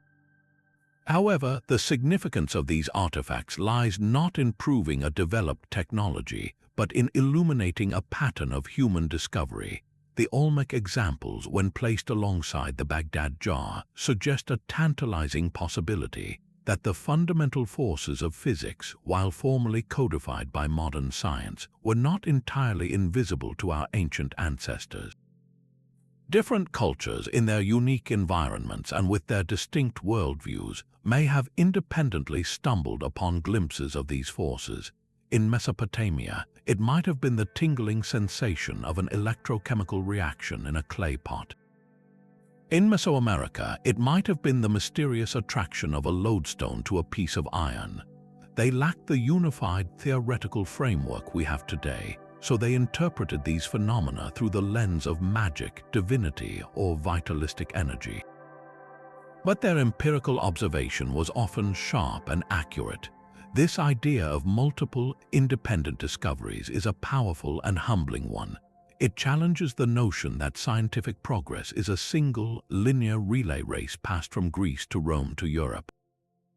Instead, it suggests a model of flickering campfires, isolated and scattered across the dark landscape of prehistory. Some of these fires, like the one that may have burned in a Mesopotamian workshop, might have been brighter and more sustained. Others, like the possible magnetic understanding of the Olmecs, may have been smaller, more symbolic flames that illuminated their world without sparking a technological revolution. The Baghdad Battery and the magnetized Olmec bars are not direct evidence of a connected, global ancient technological network. Such an idea belongs to fantasy. But they do open the door to a more nuanced and fascinating reality, that the human drive to experiment, to manipulate the natural world, and to harness its hidden powers is a universal constant. The fact that we find these curious, enigmatic artifacts in cultures separated by vast oceans and thousands of years tells us that the spark of inquiry has been ignited again and again throughout our history, often burning quietly in the dark, leaving behind only the most fragmentary and mysterious of clues for us to ponder. This ambiguity surrounding the artifact's origin is one of the most significant hurdles in the entire debate, creating a foundational crack that both sides must carefully navigate. The exact details of the excavation are frustratingly vague. Wilhelm König, the man who introduced the world to the battery, was not a traditionally trained archaeologist but a museum director and artist, and his original field reports lack the precise, gridded documentation we would expect from a modern dig. We don't have exact coordinates for where each jar was found, detailed stratigraphic drawings showing its position in the soil layers, or a comprehensive catalogue of every single item discovered in its immediate vicinity. This level of context is the lifeblood of archaeological interpretation. It's what allows us to say with confidence that a pot found next to a kiln was likely used in pottery making, or that a sword buried in a chieftain's grave was a symbol of power. The Baghdad Battery was stripped of this crucial context almost from the moment it was unearthed, leaving us with a brilliant, singular object floating in a historical void. This poor documentation opens the door to a host of challenging questions. Were all the jars found together in one cache, suggesting a workshop or a storage room? Or were they scattered, indicating a more common domestic use? The answers to these questions could dramatically tip the scales of the argument, but the records are simply not detailed enough to provide them. This lack of a firm anchor in time has led to a radical redating proposal that, if true, would completely reshape the mystery. Some scholars have suggested that the artifact might not be Parthian or Sasanian at all, but could date from a much later period, the Islamic Golden Age, which flourished from the 8th to the 14th centuries. This was an era of staggering scientific and technological advancement across the Muslim world, a time when scholars in cities like Baghdad and Damascus were making groundbreaking discoveries in chemistry, optics, and medicine. In this context, the idea of a simple electrochemical cell feels far less anachronistic. The celebrated polymath Jabir ibn Hayyan, known in the West as Geber, was a foundational figure in alchemy during the 8th century, and his writings show a sophisticated, experimental approach to materials and their reactions. He and his successors documented processes involving acids, metals, and distillation with a level of systematic inquiry that rivals early modern European science. The discovery of a battery from this period would still be revolutionary, but it would feel like a more natural outgrowth of a known, documented tradition of intense chemical experimentation. It would place the artifact not as a 2,000-year-old anomaly, but as a 900-year-old precursor to Volta, a testament to the advanced and often overlooked scientific prowess of the medieval Islamic world. This theory, while compelling, faces its own evidential challenges.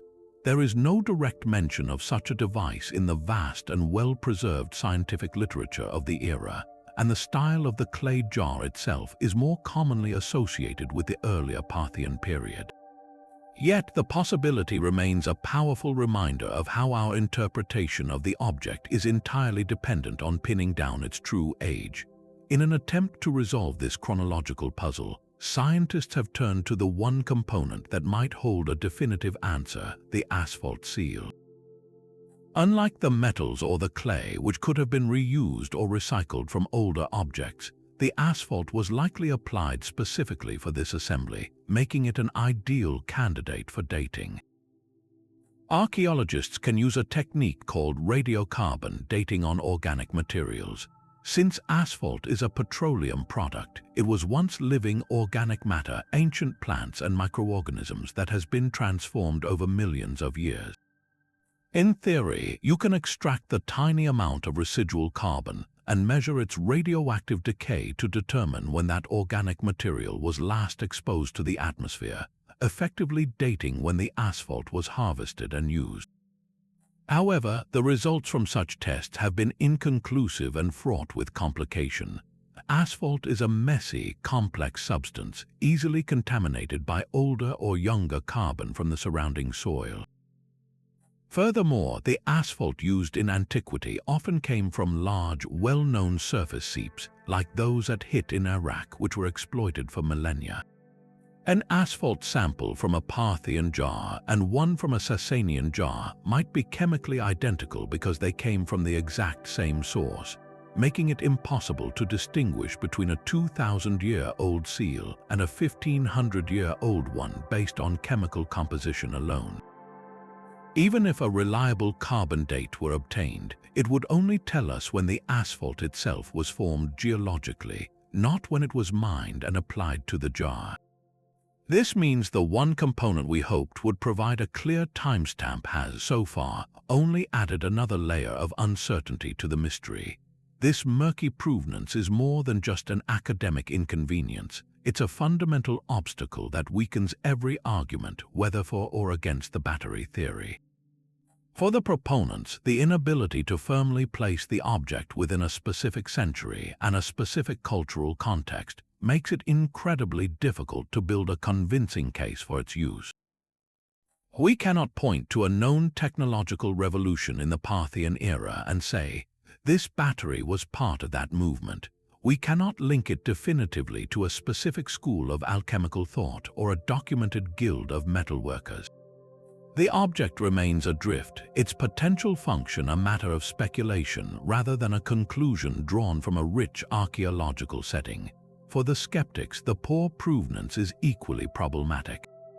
They cannot conclusively prove it isn't a battery because they cannot point to an unambiguous, well-documented context that definitively rules out that possibility. The scroll jar theory, while logical, is also a hypothesis built on inference, not on a smoking gun like a preserved scroll found inside one of the jars. This evidentiary fog means that the debate can never truly be settled on the grounds of provenance alone.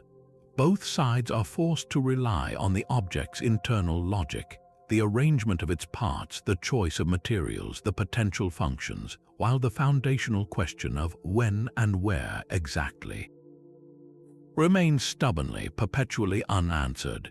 It is a historical mystery locked in a vault, and the one key that could open it has been lost to the poor record-keeping of a past era. Perhaps the most fascinating aspect of the Baghdad Battery is not found in the clay or the copper, but within ourselves. This enduring mystery taps into a deep and powerful current of human psychology, a collective yearning for a past that is more wondrous, more advanced, and more mysterious than the standard history books allow. We are, by nature, storytellers, and the tale of a forgotten technology is infinitely more romantic than the story of a simple storage jar. The idea that our ancestors could generate electricity challenges the very foundation of how we view human progress. We are taught a linear narrative, a steady, upward climb from the Stone Age to the Silicon Age, with each generation building dutifully upon the last. This artifact threatens to puncture that neat timeline, suggesting instead a world of fits and starts, of brilliant sparks that flared brightly in the darkness only to be extinguished by time, conquest, or simple forgetting. This notion that profound knowledge can be lost only to be rediscovered centuries later is a thrilling and profoundly humbling concept. It implies that our current technological supremacy is not guaranteed, that civilizations can rise to great heights and then fall, leaving behind only cryptic clues for their successors to puzzle over. This fascination is powerfully intertwined with our love for the idea of lost worlds and secret wisdom. From the legendary Library of Alexandria going up in flames to the incomprehensible precision of the pyramids, we are drawn to historical black holes, the gaps in our understanding that allow our imagination to run wild. The Baghdad Battery fits perfectly into this niche. It becomes a tangible relic from a potential golden age we can only dream of, a single piece of a vast, vanished puzzle. This appeal is amplified by popular culture, from the adventurous tales of Indiana Jones unearthing miraculous artifacts to the speculative histories that suggest advanced ancient civilizations might have had help from extraterrestrial visitors. While the ancient astronaut theory is a fringe idea with no scientific credibility, its popularity highlights a broader human desire, the longing for our history to be more extraordinary than the evidence often suggests. The battery is a grounded, physical object that lends a veneer of plausibility to these wider speculations, making the impossible feel just a little bit possible. There is also a compelling undercurrent of rebellion in embracing this mystery. It is a form of intellectual counterculture, a challenge to the established academic institutions that often dismiss such ideas as pseudoscience. Rooting for the battery is like rooting for the underdog in a grand historical debate. It is a way of asserting that brilliance and innovation are not the sole property of the modern era or the Western world, but are universal human traits that have manifested in spectacular and unexpected ways across time and geography. This perspective does a great service by forcing us to re-evaluate the capabilities of ancient cultures, to look beyond the stereotype of primitive societies and recognize the profound ingenuity required to thrive in the ancient world, whether that ingenuity was applied to creating a battery or a perfectly sealed scroll case. The debate itself, regardless of the ultimate truth, enriches our understanding by pushing us to ask better, more creative questions about the past. Ultimately, the Baghdad Battery endures because it speaks to a fundamental human hope, the hope that the world still holds profound secrets, that history has not yet been fully written, and that the past is far stranger and more wonderful than we have been led to believe. It keeps the door to wonder firmly open, inviting us to question, to experiment, and to imagine. Whether it was a source of ancient power or an elaborate container, Its true power today lies in its ability to ignite our curiosity and remind us that the story of human innovation is never as simple as it seems. So where does this leave us? With compelling arguments on both sides and a historical record that remains stubbornly silent? Perhaps the path forward lies not in dusty tomes or theoretical debates, but in the quiet hum of 21st century scientific instruments. Modern technology offers us a new kind of time machine, one that can peer inside this ancient artifact without ever touching it, potentially detecting chemical ghosts and material fingerprints that have been invisible for millennia. Imagine placing the clay jar inside a portable X-ray fluorescence spectrometer, or XRF. This isn't a destructive process, it's a sophisticated scanner that bathes the object in high-energy X-rays. When these rays strike the atoms in the copper cylinder and iron rod, they cause the atoms to emit their own unique fluorescent X-rays. By reading this energy signature, scientists can determine the exact elemental composition of the metals with incredible precision. This data could be a game changer. If the copper is of an exceptionally high, almost refined purity, it would strongly support the battery theory, as such purity is ideal for electrical conductivity. Conversely, if the copper shows trace elements consistent with common alloys of the period used for everyday items like pots or tools, it would tilt the scales back toward the scroll jar hypothesis. Similarly, analyzing the iron rod could reveal not just its composition, but through the specific nature of its corrosion products, it might even hint at the type of acid that attacked it, whether it was acetic acid from vinegar or citric acid from fruit juice, providing a chemical witness to what once filled the vessel. The potential for discovery becomes even more profound when we consider the power of residue analysis. Even though the jar appears empty, its inner walls and the surface of the metals might still hold molecular evidence of its original contents, clinging to microscopic pores and cracks after 2,000 years. This is where techniques like gas chromatography, mass spectrometry come into play. In this process, a scientist would use a solvent to gently wash the interior of the jar, collecting a sample that is vanishingly small, utterly invisible to the naked eye. This sample is then vaporized and passed through a long, coiled column. Different molecules travel through this column at different speeds, separating from one another like runners in a race.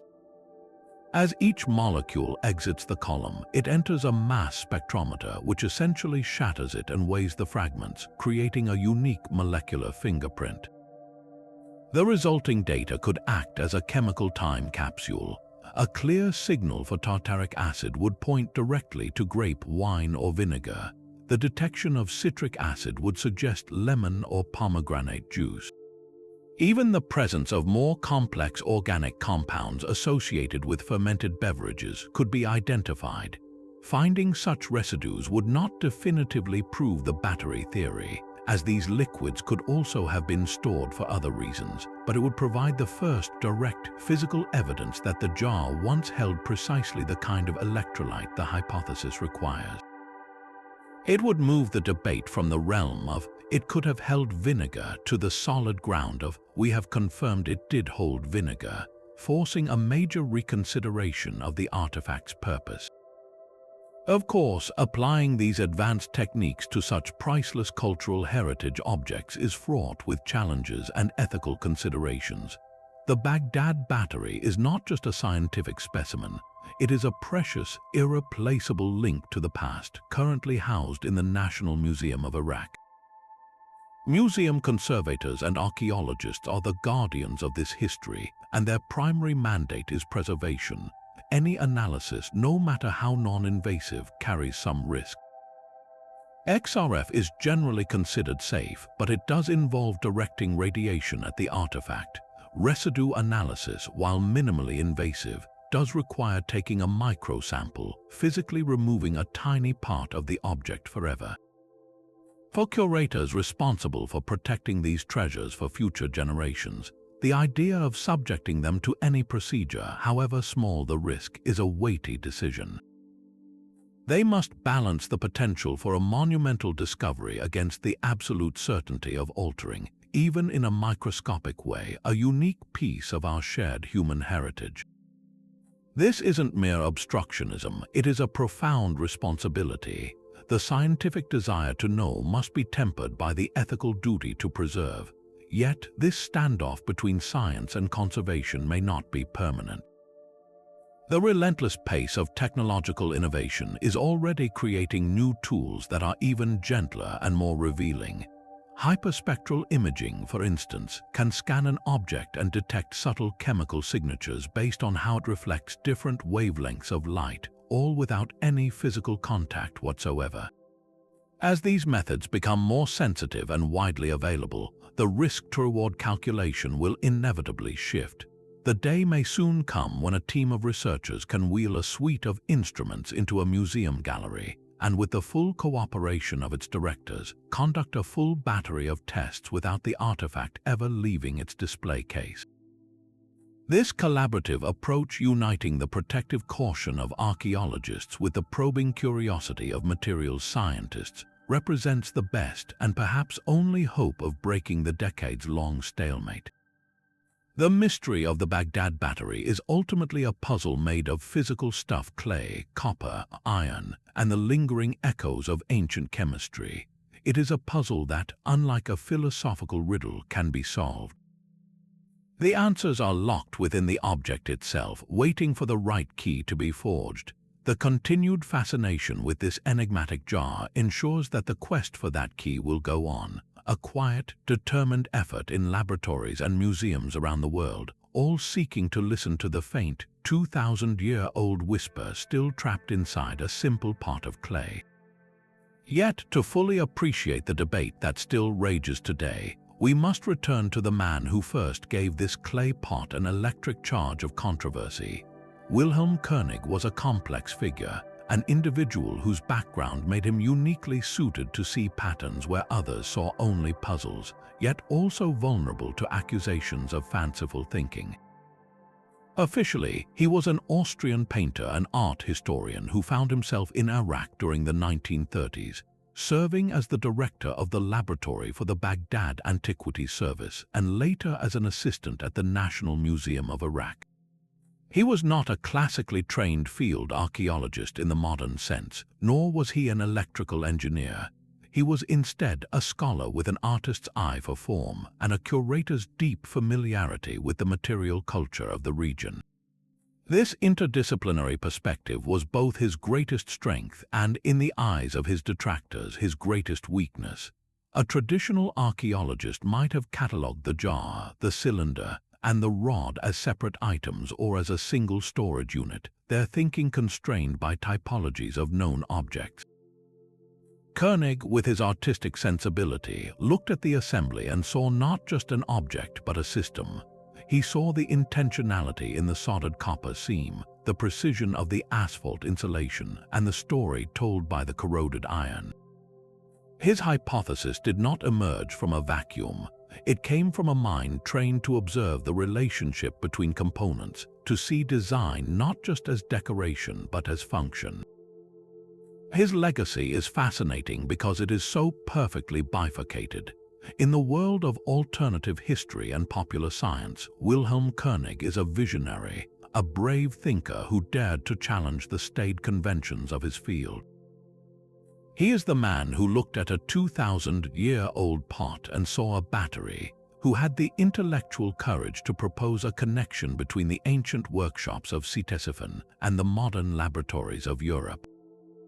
For those who champion the battery theory, König represents the spirit of true inquiry, the willingness to follow the evidence, even when it leads to a conclusion that seems impossible.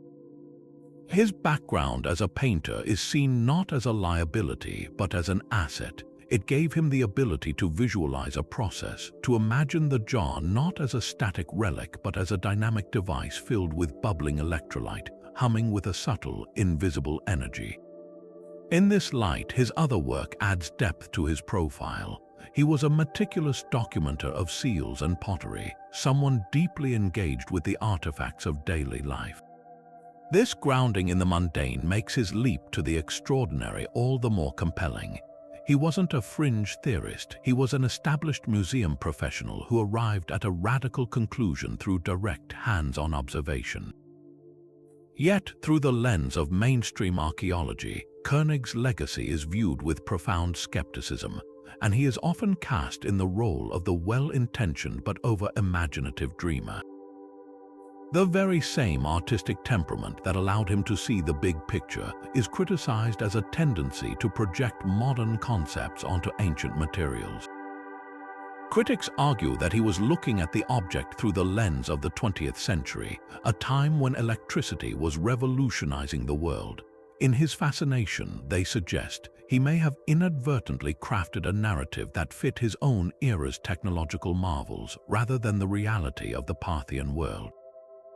His lack of formal training in rigorous excavation methodology is also frequently cited. The poor provenance of the find, the vague location data, and the lack of exhaustive contextual records is a direct result of the less systematic archaeological practices of his day, but it also reflects on his own role as a director. A more traditionally trained field archaeologist might have prioritized that contextual data above all else, understanding that an object's meaning is derived from its surroundings. For König, the object itself was the primary text, and he read it in a way that was brilliant but for many of his peers ultimately unconvincing. They saw not a visionary but a man who fell in love with a beautiful idea, a modern-day storyteller who wove a tale of ancient electricity from the threads of a simple, sealed jar. His ultimate fate adds a layer of poignant tragedy to this intellectual divide. With the onset of the Second World War, König was interned and later forced to leave Iraq, his work and his controversial hypothesis left behind. He never saw the wave of experimental testing that would later bring his idea to a global audience. He never knew of Willard Gray's successful replication or the public vindication of the Mythbusters' plausible rating. He died with his theory largely dismissed by the academic establishment, a classic example of a mind either too far ahead of its time or too lost in its own speculations, depending on your point of view. This unresolved ending perfectly mirrors the unresolved nature of the battery itself. We are left to wonder, was Wilhelm König a Cassandra speaking a truth that his contemporaries were unwilling to hear? Or was he a cautionary tale, an example of how a compelling narrative can sometimes overpower a more mundane, yet more probable truth? His singular legacy, forever tied to this one electrifying hypothesis, forces us to confront a fundamental question about the nature of discovery itself. How do we distinguish between a brilliant insight that rewrites history and an elegant but incorrect interpretation that simply tells us a story we desperately wish were true? The silence that surrounds the Baghdad Battery is echoed in the silence that settled over König's own professional standing, leaving his reputation as enigmatic and debated as the artifact he could never forget. So let's bring all of these threads together and weigh the evidence in a kind of intellectual balance, examining the most powerful arguments that define this enduring historical mystery. On one side of the scale, we place the case for the Baghdad Battery as a genuine electrochemical device, and it is a case built on a foundation of compelling physical and experimental evidence. The core of this argument rests on the object's unique, purposeful design. The choice of two different metals, a reactive iron rod and a more stable copper cylinder, is the absolute classic recipe for a galvanic cell. This wasn't a random assortment, it was a deliberate pairing of metals with complementary electrochemical properties, a fact that would not have been understood in the modern sense, but could have been brilliantly discovered through empirical observation. Then there is the masterstroke of the asphalt seal. This was far more than a simple lid. It was a precision-engineered component that served the critical function of an insulator, meticulously holding the iron rod in perfect isolation from the copper cylinder. This enforced separation is the single most important feature for a functioning battery, as it prevents a short circuit and allows an electrical potential to build up. For a simple storage jar, such a complex, poured seal to keep a scroll rod from touching its protective case is an unnecessary and counterintuitive complexity. Add to this the undeniable success of modern replicas, from Willard Gray's initial voltage reading to Arne Egebrecht's stunning electroplating demonstrations, and you have a powerful empirical truth. The physical configuration of the Baghdad artifact is functionally capable of generating electricity. These experiments prove that the object isn't just a passive container, it is a system primed for a chemical reaction, waiting only for the introduction of a common, ancient electrolyte to spring to life. This combination of intentional design and proven function creates a narrative of sophisticated ancient ingenuity that is incredibly difficult to dismiss outright. Placed on the other side of the scale, the arguments against the battery theory are rooted not in the object itself, but in the profound and puzzling silence that surrounds it in the broader archaeological record.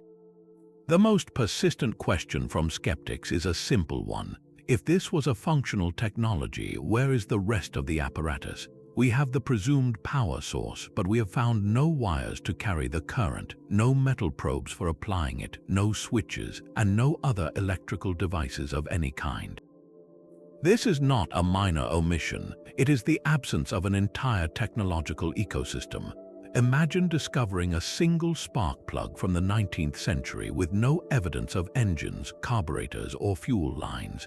You would be right to question whether it was truly a spark plug at all. This silence extends powerfully into the historical record. The Parthian and Sasanian empires were sophisticated civilizations with bureaucracies, scholars, and artists. We have their tax records, their royal proclamations, and their religious texts. Yet, in all of this surviving literature, there is not a single, unambiguous reference to the assembly of these jars, the tingling power they produced, or their use in gilding or healing. Their vibrant art depicts countless scenes of daily life and ritual, but never a scene of someone using this device. This total cultural silence is, for many historians, more telling than the object's suggestive design. Furthermore, the mainstream alternative, the scroll jar theory, provides a coherent and well-grounded explanation that fits comfortably within known archaeological contexts. The object can be logically interpreted as a deluxe storage system, a copper case to protect a precious scroll from moisture and pests, an iron rod serving as the scroll's core, and an asphalt seal to hermetically preserve the contents. This explanation aligns perfectly with finds like the Dead Sea Scrolls and doesn't require the invention of a lost, transformative technology for which no other evidence exists. When we step back and look at the scales, we see that they do not tip decisively in one direction. Instead, they hover in a tantalizing, frustrating equilibrium. The evidence for the battery is specific, physical, and experimentally robust, pointing clearly to a potential function that feels almost inevitable. The evidence against it is contextual, cultural, and vast in its implications, highlighting a staggering absence of corroborating finds that should, in theory, be there. This leaves the Baghdad Battery in a unique and captivating category of historical artifact. It is not a proven technological device, but it is also far from a debunked fantasy. The most accurate conclusion we can draw is that its use as a battery is distinctly possible, but it remains far from proven. It exists in the realm of the tantalizing what if, a permanent invitation to keep questioning, to keep exploring, and to remain open to the possibility that the story of human innovation is far more complex, nuanced, and surprising than a simple timeline can ever capture. It is a mystery that, for now, refuses to be solved, ensuring its place as one of history's most captivating and enduring puzzles. And so we are left not with a definitive answer, but with a question that has echoed across 2,000 years. We have journeyed together through the sands of Mesopotamia, examined the meticulous construction of a simple clay jar, and marveled at modern experiments that prove its potential to generate a tiny spark of electricity. We have weighed the compelling design, the deliberate pairing of iron and copper, the ingenious asphalt insulator that screams of functional intent against the deafening silence of the archaeological record, a void where wires, tools, and textual descriptions should be. We have explored the beautiful possibility of ancient electroplating and therapeutic tingles, and we have also listened to the sober, logical counter-argument for a sophisticated scroll case. Both sides present a coherent story, both fit pieces of the puzzle, yet neither can claim the final piece that locks the entire picture into place. This is the essence of the Baghdad Battery. It is not a problem to be solved, but a mystery to be pondered. Its true power, perhaps, was never to light an ancient lamp, but to illuminate the limits of our own understanding. It stands as a permanent reminder that the past is not a neatly organized library where every artifact has a clear label. It is a vast, chaotic, and often contradictory landscape where a single, unassuming object can challenge the entire narrative of human progress we thought we knew. This humble pot forces us to confront a thrilling and humbling idea: that history is not a straight line, but a tangled web of forgotten knowledge, brilliant accidents, and possibilities that flickered in the dark long before they were ever formally discovered. It invites us to look at the ancient world not as a static museum diorama, but as a dynamic, living world of innovators, tinkerers, and geniuses whose secrets may still be buried, waiting for the right question to be asked. So, as this chapter closes, the conversation is only just beginning. We turn it over to you. After considering all the evidence, the theories, and the experiments, what do you think lies at the heart of this enigma? Was this an ancient battery, a secret source of power for rituals or craftsmanship? Or was it simply a remarkably well-made storage jar, its electrical potential nothing more than a fascinating coincidence? The floor is yours. Let us know your verdict, your own theories and insights in the comments below. And if you enjoyed this journey to the edges of history, be sure to like this video, subscribe to the channel, and hit the bell icon so you won't miss our next exploration into the world's greatest historical mysteries.